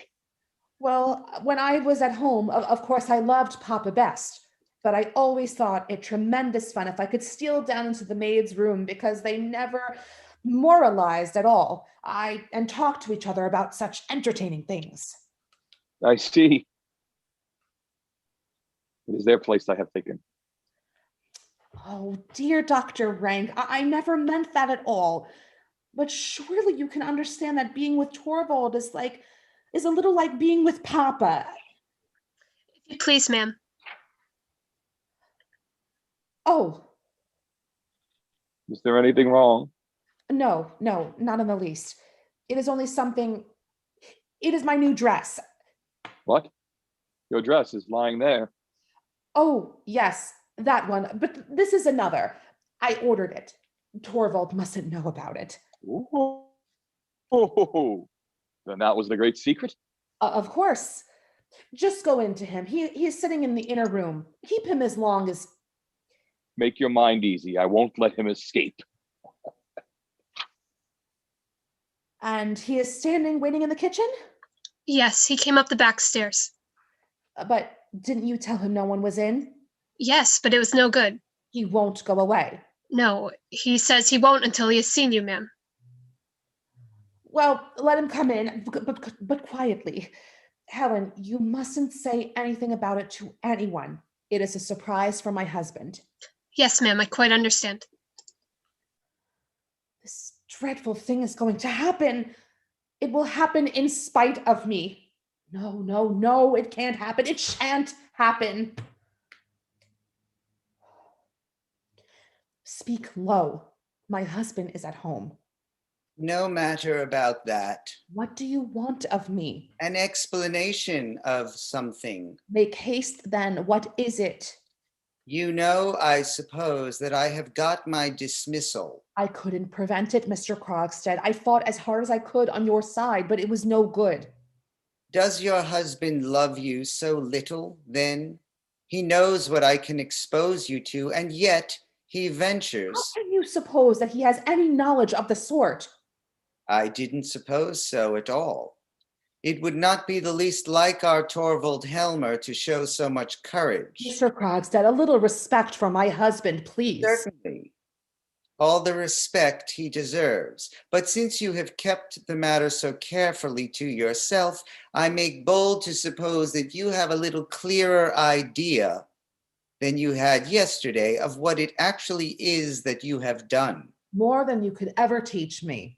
Yes, such a bad lawyer as I am. What is it you want from me? Only to see how you were, Mrs. Helmer. I have been thinking about you all day long. A mere cashier, a quill driver. Well, a man like me, even he has a little of what is called feeling, you know. Show it, then. Think of my little children. Have you and your husband thought of mine? But never mind about that. I only wanted to tell you that you need not take this matter too seriously. In the first place, there will be no accusation made on my part. No, of course not. I was sure of that. The whole thing can be arranged amicably. There is no reason why anyone should know anything about it. It will remain a secret between us three. My husband must never get to know anything about it. How will you be able to prevent it? Am I to understand that you can pay the balance that is owing? No, not just at present. Or perhaps that you have some expedient for raising the money soon? No expedient that I mean to make use of. Well, in any case, it would have been no use to you now. If you stood there with ever so much money in your hand, I would never part with your bond. Tell me what purpose you mean to put it to. I shall only preserve it.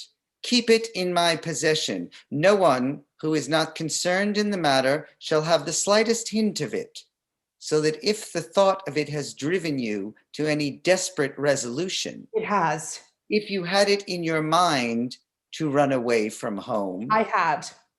or even something worse, How could you know that? give up the idea. How did you know I had thought of that? Most of us think of that first. I did too, but I hadn't the courage. No more had I. No, that isn't it? You hadn't the courage either. No, I haven't. I haven't. Besides, it would have been a great piece of folly. Once the first storm at home is over, I have a letter for your husband in my pocket. Telling him everything? In as lenient a manner as I possibly could. He mustn't get the letter. Tear it up. I will find some means of getting money. Excuse me, Mrs. Helmer, but I think I told you just now. I am not speaking of what I owe you. Tell me what sum you are asking my husband for, and I will get the money. I am not asking your husband for a penny. What do you want then? I will tell you. I want to rehabilitate myself, Mrs. Helmer. I want to get on. And in that your husband must help me. For the last year and a half, I have not had a hand in anything dishonorable. Amid all that time, I have been struggling in most restricted circumstances. I was content to work my way up step by step. Now I am turned out, and I am not going to be satisfied with merely being taken into favor again. I want to get on, I tell you. I want to get into the bank again in a higher position. Your husband must make a place for me. That will never do. He will. I know him. He dare not protest. And as soon as I am in there again with him, then you will see. Within a year, I shall be the manager's right hand. It will be Niles Krogstad and not Torvild Helmer who manages the bank. That's a thing you will never see. Do you mean that you will? I have courage enough for it now. Oh, you can't frighten me. A fine, spoilt lady like you. You will see. You will see. Under the ice, perhaps, down into the cold, coal black water, and then, in the spring, to float up to the surface, all horrible and unrecognizable, with your hair fallen out. You can't frighten me. Nor you me. People don't do such things, Mrs. Helmer. Besides, what use would it be? I should have him completely in my power all the same. Afterwards, when I am no longer... Forgotten that it is I who have the keeping of your reputation. Well, now I have warned you. Do not do anything foolish. When Helmer has had my letter, I shall expect a message from him. And be sure you remember that it is your husband himself who has forced me into such ways as this again. I will never forgive him for that. Goodbye, Mrs. Helmer.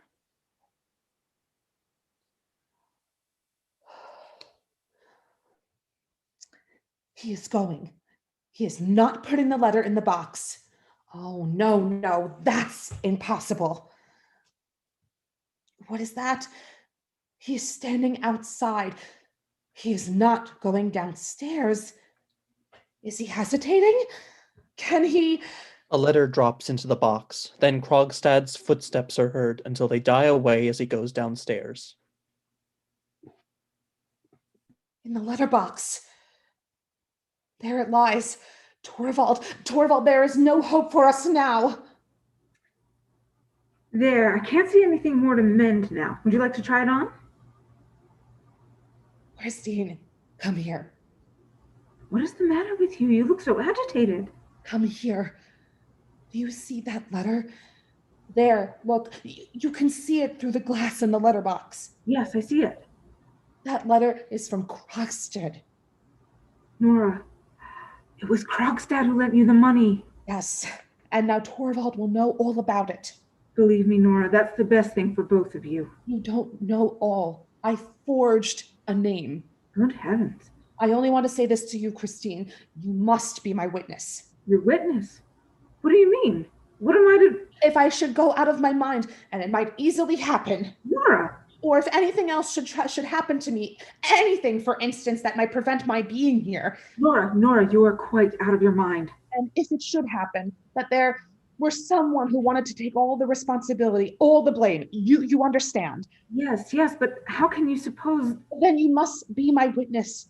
That is not true, Christine. I am not out of my mind at all. I am in my right senses now. And I tell you, no one else has known anything about it. And I alone did the whole thing. Remember that. I will, indeed. But I don't understand all this. How should you understand it? A wonderful thing is going to happen. A wonderful thing? Yes, a wonderful thing. But it is so terrible, Christine. It mustn't happen, not for all the world. I will go at once and see Krogstad. Don't go to him. He will do you some harm. There was a time when he would gladly do anything for my sake. He? Where does he live? How should I know? Yes, here's the card. But the letter. Nora! Oh, what's that? What do you want? Don't be so frightened. We're not coming in. You've locked the door. Are you trying on your dress? Yes, that's it. I look so nice, Torvald. Okay, I see he lives at the corner here. Yes, but it's no use. It is hopeless. The letter is lying there in the box. And your husband keeps the key? Yes, always. Krogstad must ask for this letter back unread. He must find some pretense. But it is just at this time that Torvald generally... You must delay him. Go into him in the meantime. I'll come back as soon as I can. Torvald? Well, may I venture at last to come into my own room again? Come along, Rank. Now you will see... What is this? What is what, dear? Rank led me to expect a splendid transformation. I understood so, but evidently I was mistaken. Yes, nobody is to have the chance of admiring me in my dress until tomorrow. But, my dear Nora, you look so worn out. Have you been practicing too much? No, I have not practiced at all. But you will need to... Yes, Indeed, I shall, Torvald. But I can't get on a bit without your help for you to help me. I have absolutely forgotten the whole thing. Oh, we will soon work it up again. Yes, help me, Torvald. Promise me that you will. I am so nervous about it. All the people. You must give yourself up to me entirely this evening. Not the tiniest bit of business. You mustn't even take a pen in your hand. Will you promise, Torvald, dear? I promise. This evening I will be wholly and absolutely at your service, you helpless little mortal. By the way, first of all, I will just... What are you going to do there? Only see if some letters have come. Oh, no, don't do that, Torvald. Why not? Torvald, please don't. There is nothing there. Let me look. Nora, at the piano, plays the first bars of the Tarantella. Helmer stops in the doorway. Aha! I can't dance tomorrow if I don't practice with you. Are you really so afraid of it, dear? Yes, so dreadfully afraid of it. Let me practice at once. There is time now before we go to dinner. Sit down and play for me. Torvald, dear, criticize me and correct me as you play. With great pleasure, if you wish me to. Now play for me. I am going to dance. Helmer plays and Nora dances. Rank stands by the piano behind Helmer and looks on. Slower, slower. I can't do it any other way. Not so violently, Nora. This is the way. No. That is not a bit right. Didn't I tell you so? Let me play for her. Yes, do I can correct her better then. Rank sits down at the piano and plays. Nora dances more and more wildly. Helmer has taken up a position beside the stove, and during her dance gives her frequent instructions. She does not seem to hear him. Her hair comes down and falls over her shoulders. She pays no attention to it, but goes on dancing. Enter Mrs. Lind. Oh, Such fun, Christine. My dear Nora, you're dancing as if your life depended on it. So it does. Stop, Rank. This is sheer madness. Stop, I tell you.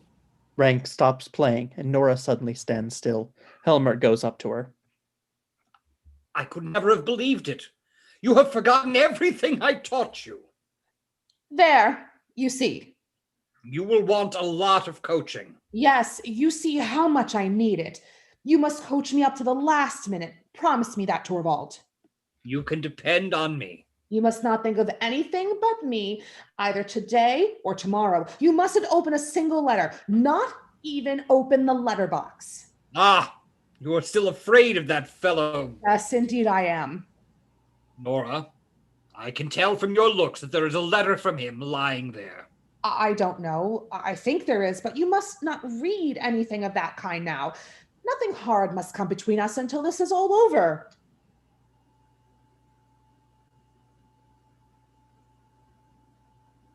You mustn't contradict her. The child shall have her way. But tomorrow night, after you have danced... Then you will be free. Dinner is served, ma'am. We will have champagne, Helen. Very good, ma'am. Hello, are we going to have a banquet? Yes, a champagne banquet until the small hours. And a few macaroons, Helen. Lots, just for once. Come, don't be so wild and nervous. Be my own little skylark, as you used. Yes, dear, I will. But go in now, and you too, Dr. Rank. Christine, you must help me do something with, help me do up my hair. I suppose there is nothing. She's not expecting anything. Far from it, my dear fellow. It is nothing more than this childish nervousness I was telling you of. Well?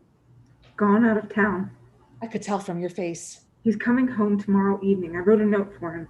You should have let it alone. You must prevent nothing. After all, it is splendid to be waiting for a wonderful thing to happen. What is it that you're waiting for? You wouldn't understand. Go into them. I will come in a moment. Mrs. Lind goes into the dining room. Nora stands still for a little while, as if to compose herself. Then she looks at her watch. 5 o'clock. 7 hours until midnight, and then 4 and 20 hours until the next midnight. Then the tarantella will be over. 24 and 7, 31 hours to live. Where's my little skylark? Here she is. End of Act 2. Act 3. The same scene. The table has been placed in the middle of the stage, with chairs around it. A lamp is burning on the table. The door into the hall stands open. Dance music is heard in the room above. Mrs. Lynde is sitting at the table, idly turning over the leaves of a book. She tries to read, but does not seem able to collect her thoughts.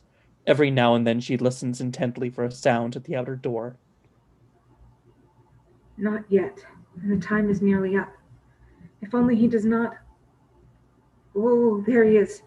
She goes into the hall and opens the outer door carefully. Light footsteps are heard in the stairs. She whispers. Come in. There's no one here. I found a note from you at home. What does this mean? It is absolutely necessary that I should have a talk with you. Really? And is it absolutely necessary that it should be here? It is impossible where I live. There is no private entrance to my rooms. Come in. We are quite alone. The maid is asleep and the Helmers are at the dance upstairs. Are the Helmers really at a dance tonight? Yes, why not? Certainly. Why not? Now, Niles, let us have a talk. Can we two have anything to talk about? We have a great deal to talk about. I shouldn't have thought so.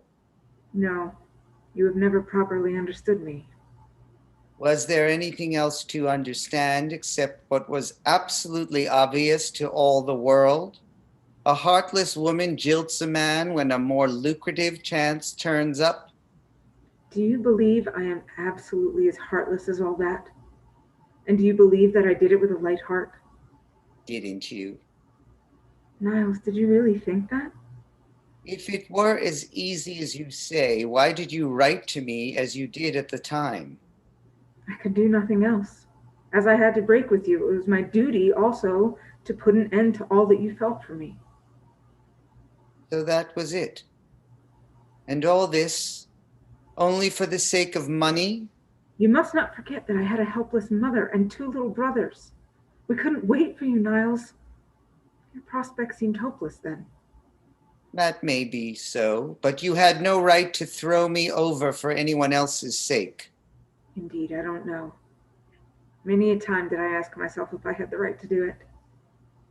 When I lost you, it was as if the solid ground went from under my feet. Look at me now. I am a shipwrecked man clinging to a bit of wreckage. But help may be near. It was near, but then you came and stood in my way. Unintentionally, Niles. It was only today that I learned it was your place I was going to take in the bank. I believe you, if you say so. But now that you know it, are you not going to give it up to me? No, because that would not benefit you in the least. Oh, benefit. Benefit. I would have done it whether or no. I have learned to act prudently. Life and hard, bitter necessity have taught me that. And life has taught me not to believe in fine speeches. Then life has taught you something very reasonable, but deeds you must believe in. What do you mean by that? You said you were like a shipwrecked man clinging to some wreckage. I had good reason to say so. Well, I am like a shipwrecked woman clinging to some wreckage. No one to mourn for, no one to care for. It was your choice. There was no other choice then. Well, what now? Niles, how would it be if we 2 shipwrecked people could join forces? What are you saying? 2 on the same piece of wreckage would stand a better chance than each on their own. Christine, What do you suppose brought me to town? do you mean that you gave me a thought? I could not endure life without work. All my life, As long as I can remember, I have worked, and it has been my greatest and only pleasure. But now I am quite alone in the world. My life is so dreadfully empty, and I feel so forsaken. There is not the least pleasure in working for oneself. Niles, give me someone and something to work for.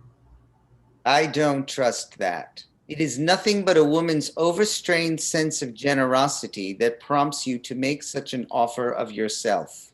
Have you ever noticed anything of the sort in me? Could you really do it? Tell me, do you know all about my past life? Yes. And do you know what they think of me here? You seem to me to imply that with me, you might have been quite another man.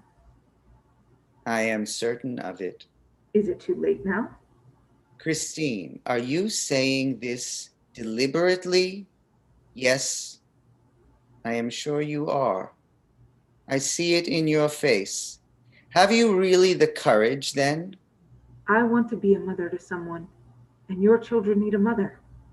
We two need each other. Niles, I have faith in your real character. I can dare anything together with you. Thanks. Thanks, Christine. Now I shall find a way to clear myself in the eyes of the world. Ah, but I forgot. Shh. The Tarantella. Go, go. Why? What is it? Do you hear them up there? When that is over, we may expect them back. Yes. Yes, I will go. But it is all no use. Of course you are not aware what steps I have taken in the matter of the Helmers. Yes, I know all about that. And in spite of that, you have the courage? I understand very well to what lengths a man like you might be driven by despair. If I could only undo what I have done. You cannot. Your letter is lying in the letterbox now. Are you sure of that? Quite sure, but... Is that what it all means? That you want to save your friend at any cost? Tell me frankly, is that it?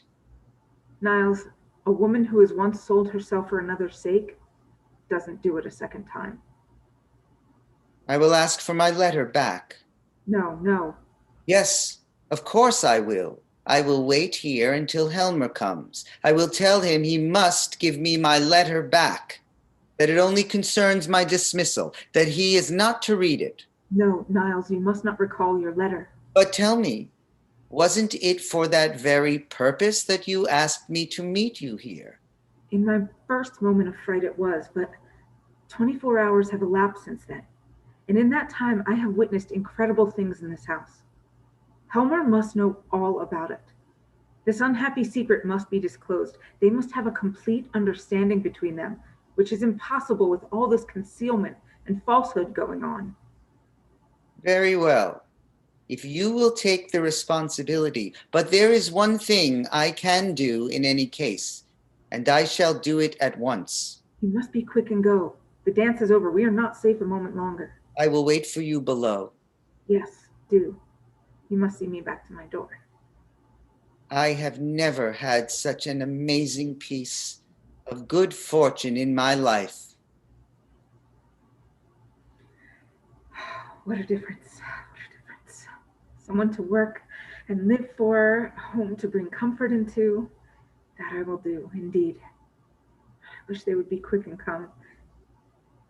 There they are now. I must put on my things. She takes up her hat and cloak. Helmer's and Nora's voices are heard outside. A key is turned. And Helmer brings Nora almost by force into the hall. She is in an Italian costume with a large black shawl around her. He is in evening dress and a black domino which is flying open. No, no, no. Don't take me in. I want to go upstairs again. I don't want to leave so early. My dearest Nora. Please, Torvald, dear, please, please. Only an hour more. Not a single minute, my sweet Nora. You know that was our agreement. Come along into the room. You're catching cold standing there. Good evening. Christine! You here so late, Mrs. Lynde? Yes, you must excuse me. I was so anxious to see Nora in her dress. Have you been sitting here waiting for me? Yes, unfortunately I came too late. You had already gone upstairs and... I thought I couldn't go away again without having seen you. Yes, take a good look at her. I think she is worth looking at. Isn't she charming, Mrs. Lind? Yes, indeed she is. Doesn't she look remarkably pretty? Everyone thought so at the dance, but she's terribly self-willed, this sweet little person. What are we to do with her? You'll hardly believe that I almost had to bring her away by force. Torvald, you will repent not having let me stay, even if it were only for a half an hour.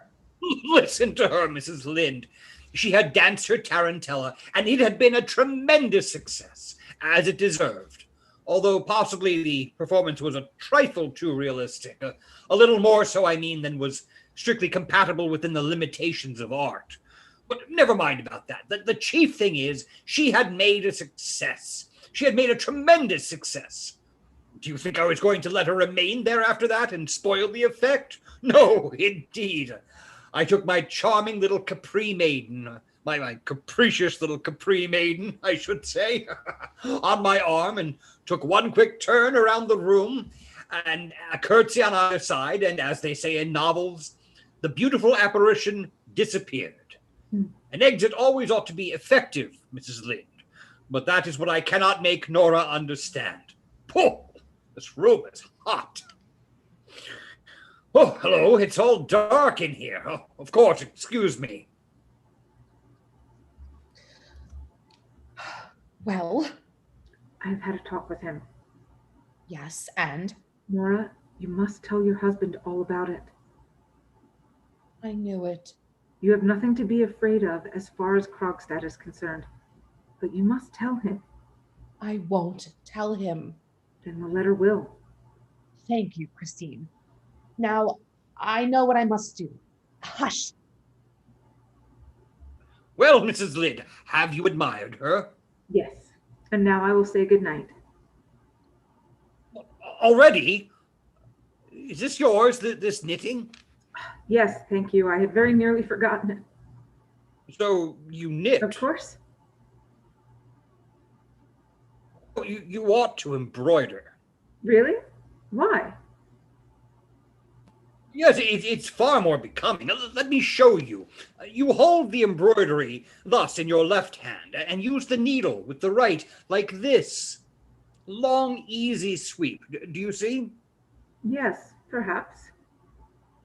But in the case of knitting, that can never be anything but ungraceful. Look here, the arms close together, the knitting needles going up and down. It has a sort of Chinese effect. That was really excellent champagne they gave us. Well, good night, Nora, and don't be self-willed anymore. That's right, Mrs. Lind. Good night, Mr. Helmer. Good night. Good night. I hope you'll get home all right. I shall be very happy to, but you haven't a great distance to go. Good night. Good night. She goes out. He shuts the door after her and comes in again. Oh, at last we've got rid of her. She's a frightful bore, that woman. Aren't you very tired, Torvald? No, not in the least. Nor sleepy? Not a bit. On the contrary, I feel extraordinarily lively. And you look both tired and sleepy. Yes, I'm very tired. I want to go to sleep at once. There, you see, it was quite right of me not to let you stay there any longer. Everything you do is quite right, Torvald. Now, my little Skylark is speaking reasonably. Did you notice what good spirits Rank was in this evening? Really? Was he? I didn't speak to him at all. And I very little, but I have not for a long time seen him in such good form. It's delightful to be at home by ourselves again, to be all alone with you, you fascinating, charming little darling. Don't look at me like that, Torvald. Oh, why shouldn't I look at my dearest treasure, at all the beauty that is mine, all my very own? You mustn't say things like that to me tonight. You've still got the tarantella in your blood, I see. It makes you more captivating than ever. Listen, the guests are beginning to go now. Nora, soon the whole house will be quiet. Yes, I hope so. Yes, My own darling Nora. Do you know, when I'm out at a party with you like this, why I speak so little to you and keep away from you and only send you a stolen glance in your direction now and then? Do you know why I do that? It is because I make believe to myself that we are secretly in love, and you are my secretly promised bride, and that no one suspects there is anything between us. Yes, I know very well your thoughts are with me at all the time. And when we are leaving, and I'm putting the shawl over your beautiful young shoulders or your lovely neck, then I imagine that you are my young bride, and that we've just come from the wedding, and I'm bringing you for the first time into our home, to be alone with you for the first time, quite alone with my shy little darling. All this evening I have longed for nothing but you. When I watched the seductive figures of the tarantella, my blood was on fire. I could endure it no longer, and that is why I brought you down so early. Go away, Torvald. You must let me go. I won't. What's that? You're choking, my little Nora. You won't? You won't? Am I not your husband? A knock is heard at the outer door. Did you hear? Who is it? It is I. May I come in for a moment? Oh, what does he want now? Wait a minute! Come, that's kind of you not to pass by our door. I thought I heard your voice and felt as if I should look in at you. Yes, these dear familiar rooms. You're very happy and cozy in here, you two. It seems to me you looked after yourself pretty well upstairs, too. Excellently. Why shouldn't I? Why shouldn't one enjoy everything in this world? At any rate, as much as one can, as long as one can. The wine was capital. Especially the champagne. So you noticed that too. It is almost incredible how much I managed to put away. Torvald drank a great deal of champagne too tonight. Did he? Yes, and he is always in such good spirits afterwards. Well, why should one not enjoy a merry evening after a well-spent day? Well spent. Well, I'm afraid I can't take credit for that. When I can, yeah. Dr. Rank, you must have been occupied with some scientific investigation today. Exactly. Well, just listen, little Nora talking about scientific investigations. And may I congratulate you on the result? Indeed, you may. Was it favorable then? Ooh, the best possible for doctor and patient. Certainty. Certainty? Absolute certainty. So, wasn't I entitled to make a merry evening after that? Yes, you certainly were, Dr. Rank. I think so too, as long as you don't have to pay for it in the morning. Oh, one can't have anything in this world without paying for it. Dr. Rank, are you fond of fancy dress balls? Yes. There's a lot of fine, pretty costumes. Tell me, what shall we two wear at the next? Little featherbrain, are you thinking of the next one already? We too? Yes, I can tell you. You shall go as a good fairy. Yes, but what do you suggest as an appropriate costume for that? Let your wife go dressed as she is in everyday life. That was really very prettily turned. But can't you tell us what you will be? Yes, my dear friend. I have quite made up my mind about Well? that. At the next fancy dress ball, I shall be invisible. Oh, that's a very good joke. There's a big black hat. You've never heard of hats that make you invisible? If you put one on, no one can see you. Yes, you're quite right. But I'm clean forgetting what I came for. Helmer, give me a cigar. one of those dark Havanas. With the greatest pleasure.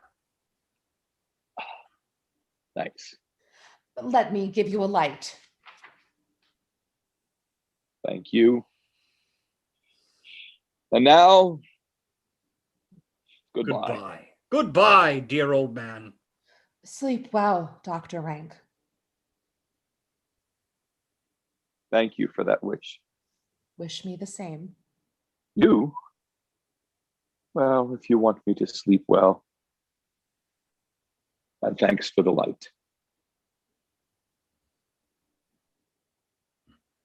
He's drunk more than he ought. Maybe. Torvald, what are you going to do there? Emptying the litter box. It's quite full. There'll be no room to put the newspaper in tomorrow morning. Are you going to work tonight? You know quite well I'm not. What is this? Someone's been at the lock. At the lock? Yes, someone has. What can it mean? I should never have thought that the maid would... It's a broken hairpin. Nora, it's one of yours. Then it must have been the children.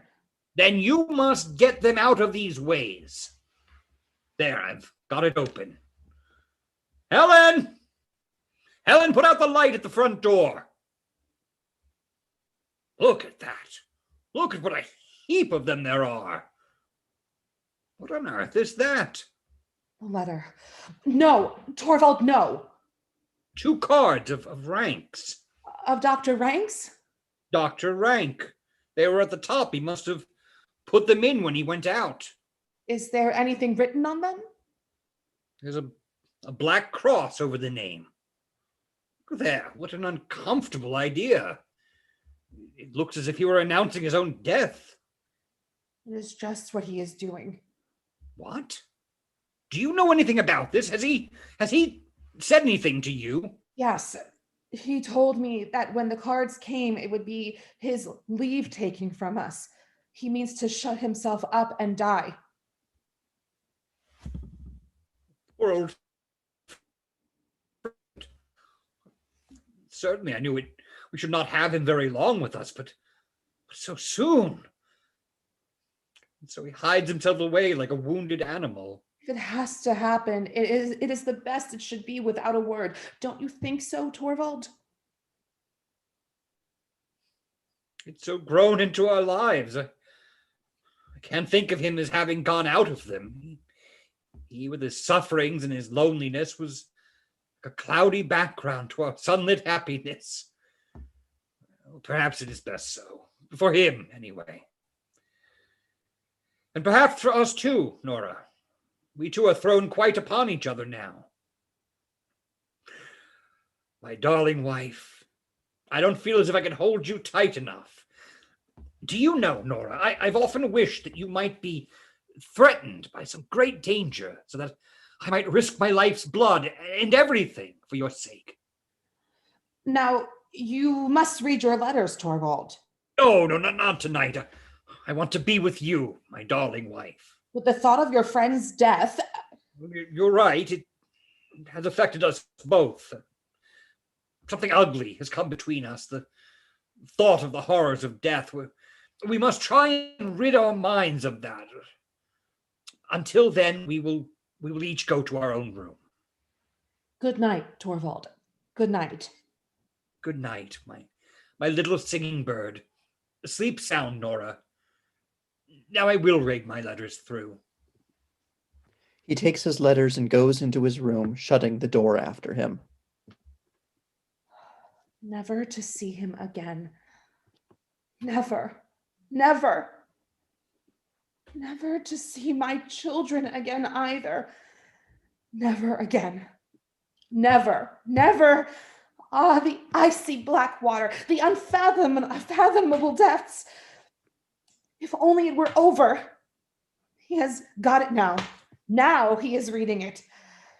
Goodbye, Torvald, and my children. She's about to rush through the hall when Helmer opens his door hurriedly and stands with an open letter in his hand. Nora! What is this? Do you know what's in this letter? Yes, I know. Let me go. Let me get out. Where are you going? You shan't save me, Torvald. True? Is this true that I read here? Horrible. No. No, it's impossible this can be true. It is true. I have loved you above everything else in this world. Don't let us have any silly excuses. Torvald. Miserable creature, what have you done? Let me go. You shall not suffer for my sake. You shall not take it upon yourself. No tragic airs, please. Now you shall stay here and give me an explanation. Do you understand? What have you done? Answer me. Do you understand what you have done? Yes. Now I am beginning to understand thoroughly. What a horrible awakening. All these 8 years, she who was my joy and pride, a hypocrite, a liar, worse, a criminal. The unutterable ugliness of it all. For shame. I ought to have suspected that something of the sort would happen. I ought to have foreseen it. All of your father's want of principle, be silent. All your father's want of principle has come out in you. No religion, no morality, no sense of duty. How I am punished for having winked at what he did. I did it for your sake, and this is how you repay me. Yes, that's just it. Now you have destroyed all my happiness. You have ruined my future. It's horrible to think of. I'm in the power of an unscrupulous man. He can do what he likes with me. Ask anything he likes of me. Give me any orders he pleases. I dare not refuse. And I must sink to such miserable deaths because of a thoughtless woman. When I am out of the way, you will be free. No fine speeches, please. Your father always had plenty of those ready, too. What good would it be to me if you were out of the way, as you say? Not the slightest. He makes his affair known anywhere, and if he does, I may be falsely suspected of having been a party to your common action. Very likely, people would think I was behind it all. That I was the one who prompted you. And I have you to thank for all of this, you whom I have cherished during this whole of our married life. Do you understand what it is you have done for me? Yes. It's so incredible that I can't take it in. But we must come to some understanding. Take off that shawl. Take it off, I tell you. I must try and appease him some way or another. This matter must be hushed up at any cost. And as for you and me, it must appear as if everything between us was just as before, but naturally only in the eyes of the world.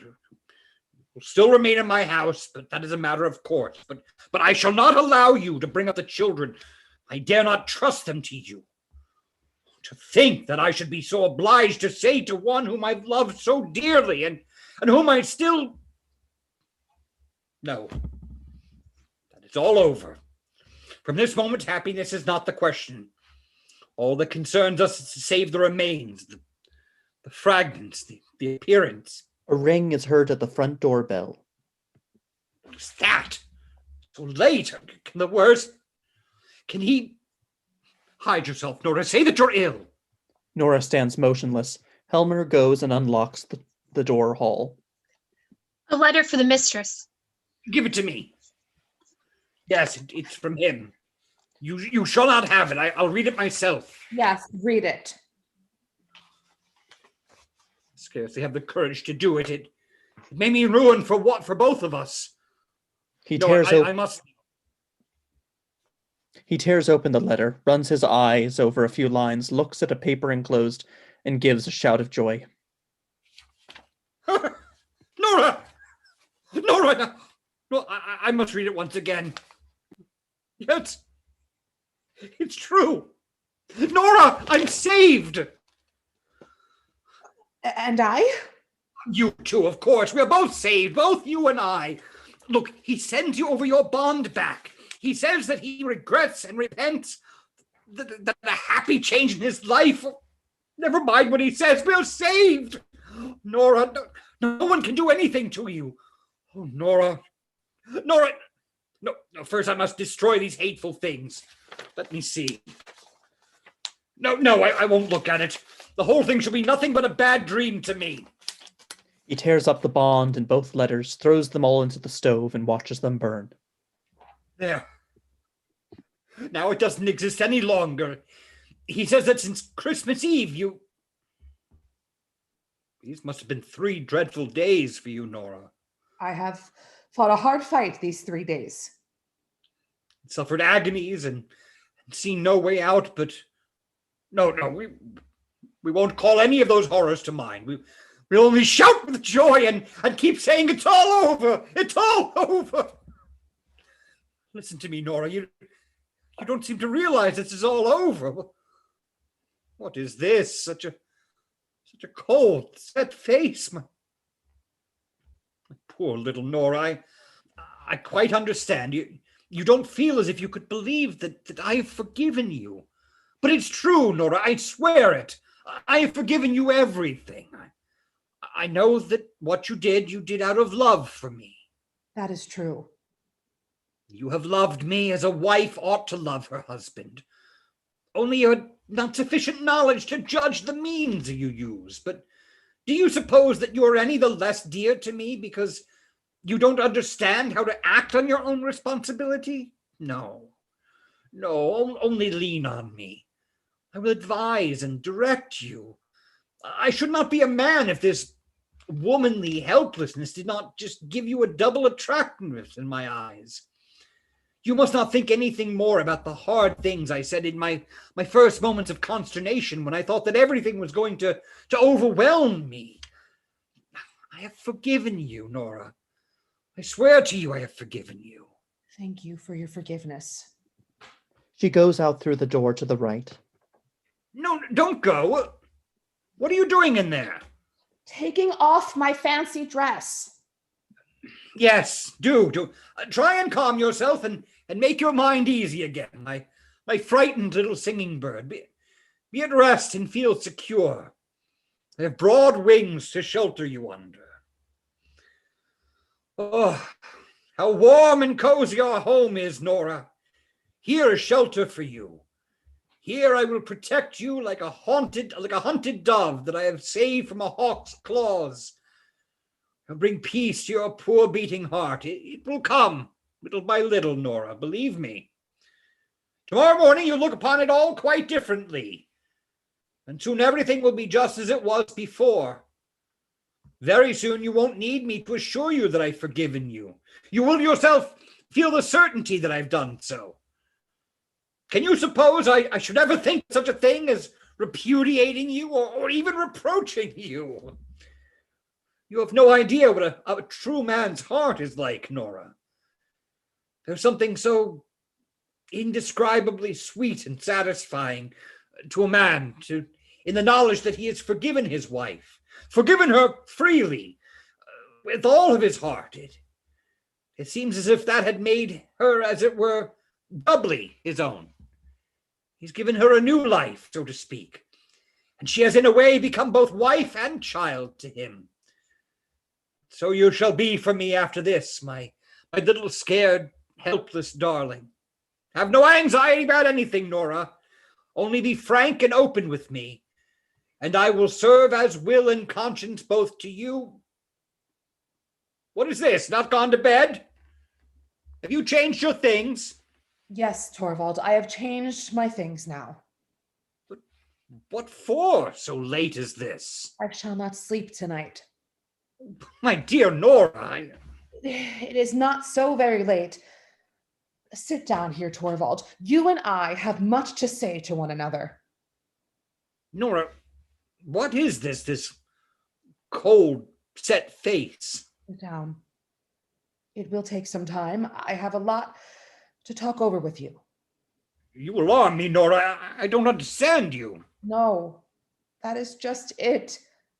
You don't understand me, and I have never understood you either before tonight. No, you mustn't interrupt me. You must simply listen to what I say. Torvald, this is a settling of accounts. What do you mean by that? Isn't there one thing that strikes you as strange in our sitting here like this? What is that? We have been married now 8 years. Does it not occur to you that this is the first time we two, you and I, husband and wife, have had a serious conversation? What do you mean by serious? In all these 8 years, longer than that, from the very beginning of our acquaintance, we have never exchanged a word on any serious subject. Was it likely that I would be continually and forever telling you about worries that you could not help me to bear? I am not speaking about business matters. I say that we have never sat down in earnest together to try and get to the bottom of anything. Dearest Nora, would it have been any good to you? That is just it. You have never understood me. I have been greatly wronged, Torvald, first by Papa and then by you. What? By us two, but by us two who have loved you better than anyone else in this world. You've never loved me. You've only thought it pleasant to be in love with me. Nora, what do I hear you saying? It is perfectly true, Torvald. When I was at home with Papa, he told me his opinion about everything, and so I had the same opinions.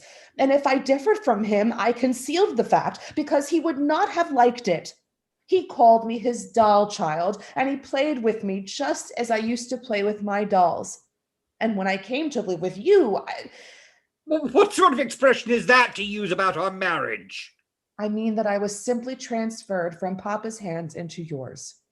You arranged everything according to your own taste, and so I got the same tastes as you, or else I pretended to. I am really not quite sure which. I think sometimes the only one and sometimes the other. When I look back on it, it seems to me as if I had been living here like a poor woman from just hand to mouth. I have existed merely to perform tricks for you, Torvald, but you would have it so. You and Papa have committed a great sin against me. It is your fault that I have made nothing of my life. How unreasonable and how ungrateful you are, Nora. Have you not been happy here? No, I have never been happy. I thought I was, but it has never really been so. Not happy? No, only merry. And you have always been so kind to me, but our home has been nothing but a playroom. I have been your doll wife, just as at home I was Papa's doll child, and here the children have been my dolls. I thought it great fun when you played with me, just as they thought it great fun when I played with them. That is what our marriage has been, Torvald. There's some truth in what you say, and exaggerated and strained as your view of it is, but for the future it shall be different. Playtime shall be over, and lesson time shall begin. Whose lessons? Mine or the children's? Both yours and the children's, my darling Nora. Alas, Torvald, you are not the man to educate me into being a proper wife for you. And you can say that. And how am I fitted to bring up the children? Nora! Didn't you say so yourself a little while ago that you dare not trust me to bring them up? In a moment of anger. Why do you pay any heed to that? Indeed, you are perfectly right. I am not fit for the task. There is another task I must undertake first. I must try and educate myself. You are not the man to help me in that. I must do that for myself. And that is why I'm going to leave you now. What do you say? I must stand quite alone if I am to understand myself and everything about me. It is for that reason that I cannot remain with you any longer. Nora! I am going away from here now at once. I am sure Christine will take me for the night. You are out of your mind. I won't allow it. I forbid you. No use forbidding me anything any longer. I will take with me what belongs to myself. I will take nothing from you either now or later. What sort of madness is this? Tomorrow I shall go home. I mean, to my old home. It will be easiest for me to find something to do there.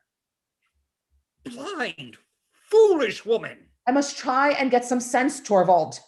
Desert your home, your husband, and your children, and you don't consider what people will say. I cannot consider that at all. I only know that it is necessary for me. It's shocking. This is how you would neglect your most sacred duties. What do you consider my most sacred duties? Do I need to tell you that? Are they not your duties to your husband and your children? I have other duties just as sacred. That you have not. What duties could those be? Duties to myself. Before all else, you are a wife and you are a mother. I don't believe that any longer. I believe that before all else, I am a reasonable human being, just as you are, or at all events that I must try and become one. I know quite well, Torvald, that most people would think you right, and that views of that kind are to be found in books, but I can no longer content myself with what most people say or what is found in books. I must think over things for myself and try to get to understand them. Can you not understand your place in your own home? Have you not a reliable guide in such matters as that? Have you no religion? I am afraid, Torvald. I do not exactly know what religion is. What are you saying? I know nothing but what the clergyman said when I went to be confirmed. He told us that religion was this and that and the other. When I'm away from all this and I'm alone, I will look into that matter too. I will see if what the clergyman said is true, or at all events, if it is true for me. This is unheard of for a girl your age. But if religion cannot lead you aright, let me try and awaken your conscience. I suppose you have some moral sense, or answer me. Am I to think you have none? I assure you, Torvald, that it is not an easy question to answer. I really don't know. The thing perplexes me altogether. I only know that you and I look at it in quite different a light. I am learning too that the law is quite another thing from what I supposed, but I find it impossible to convince myself that the law is right. According to it, a woman has no right to spare her old dying father or to save her husband's life. I can't believe that. You talk like a child. You don't understand the conditions of the world in which you live. No, I don't. But now I am going to try. I am going to see if I can make out who is right, the world or I. You are ill, Nora. You are delirious. I almost think you're out of your mind. I have never felt my mind so clear and certain as tonight. And it is with a clear and certain mind that you forsake your husband and your children? Yes, it is. Then there is only one possible explanation. What is that? You do not love me anymore. No, that is just it. Nora, you can just say it. It gives me great pain, Torvald, for you have always been so kind to me, but I cannot help it. I do not love you anymore. Is that a clear and certain conviction too? Yes, absolutely clear and certain. That is the reason why I will not stay here any longer. Can you tell me what I have done to forfeit your love? Yes, indeed I can. It was tonight when the wonderful thing did not happen. Then I saw you were not the man I had thought you were. Explain yourself better. I don't understand you. I have waited so patiently for 8 years, for goodness knows I knew very well what wonderful things don't happen every day. That this horrible misfortune came upon me, and then I felt quite certain that the wonderful thing was going to happen at last. When Krogstad's letter was lying out there, never for a moment did I imagine that you would consent to accept this man's conditions. I was so absolutely certain that you would say to him, publish to the whole world. And when that was done... Yes, what then? When I had exposed my wife to shame and disgrace? When that was done, I was so absolutely certain you would come forward and take everything upon yourself and say, I am the guilty one. Nora! You mean that I would never have accepted such a sacrifice on your part? No, of course not. But what would my assurances have been worth against yours? That was the wonderful thing which I hoped and feared. And it was to prevent that I wanted to kill myself. I would gladly work night and day for you, Nora, bear sorrow and want for your sake. But no man would sacrifice his honor for the one he loves. It is a thing hundreds of thousands of women have done. You talk and think like a heedless child. Maybe. But you neither think nor talk like the man I could bind myself to. As soon as your fear was over, and it was not fear for what threatened me, but for what might happen to you, when the whole thing was past as far as you were concerned, it was exactly as if nothing at all had happened. Exactly as before. I was your little skylark, your doll, which you would in future treat with doubly gentle care because it was so brittle and fragile. Torvald. It was then it dawned upon me that for 8 years I had been living here with a strange man and had borne him 3 children. Oh, I can't bear to think of it. I could tear myself into little bits. I see. I see. An abyss has opened up between us. There's no denying that. But Nora, would it not be possible to fill it up? As I am now, I am no wife for you. I have it within me to become a different man. Perhaps, if your doll is taken away from you. But depart from you. No, Nora, I can't understand that idea. That makes it all the more certain that it must be done. Nora, not now. Wait until tomorrow. I cannot spend the night in a strange man's room. But can't we live like brother and sister? You know very well that would not last long. Goodbye, Torvald. I won't see the little ones. I know they are in better hands than mine. As I am now, I can be of no use to them.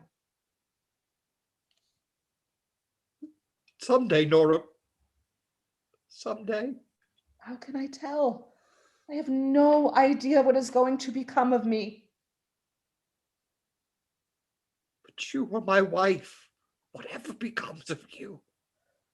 Listen, Torvald. I have heard that when a wife deserts her husband's house, as I am doing now, he is legally freed from all obligations toward her. In any case, I set you free from all your obligations. You are not to feel yourself bound in the slightest way any more than I shall. There must be perfect freedom on both sides. See? Here is your ring back. Give me mine.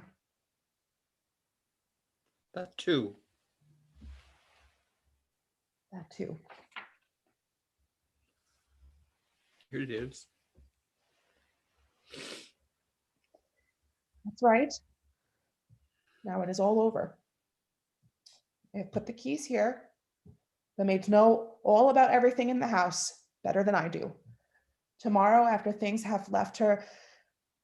I've left her, Christine will come here and pack up my own things that I brought with me from home. I will have them sent after me. All over. All over. Nora, shall you never think of me again? No, I shall often think of you, the children, and this house. May I write to you, Nora? No, never.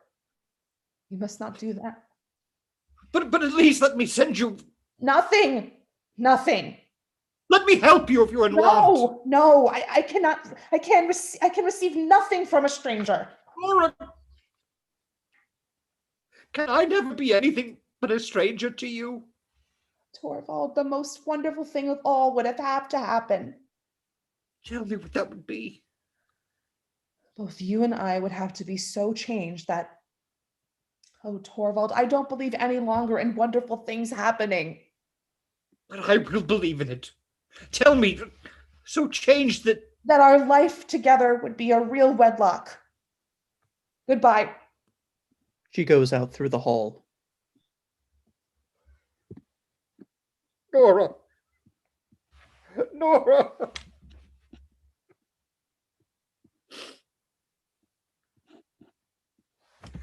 Empty. She's gone. The most wonderful thing of all. The sound of a door shutting is heard from below. Curtain. End of play.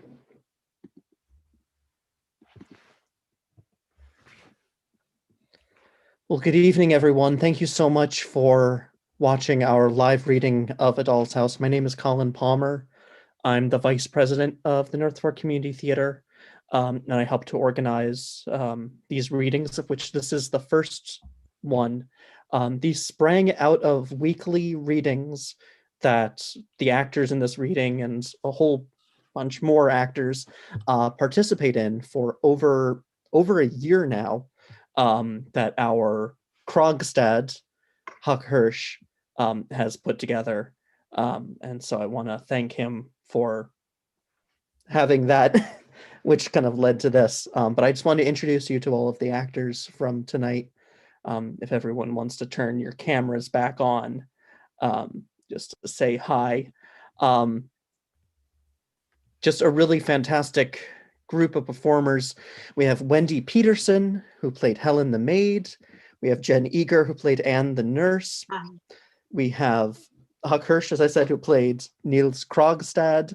John Tramontana, who played Dr. Rank. Adrienne Cascarella, who played Mrs. Lind.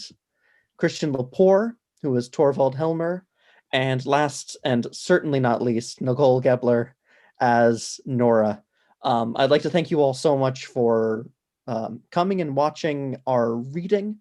There are 3 more weeks of readings each Saturday for the next 3 weeks. Next week, there are going to be 3 one-act plays, a lot of the same actors plus more. I'm going to be presenting 1 by Alice Gerstenberg and 2 by Susan Glaspel.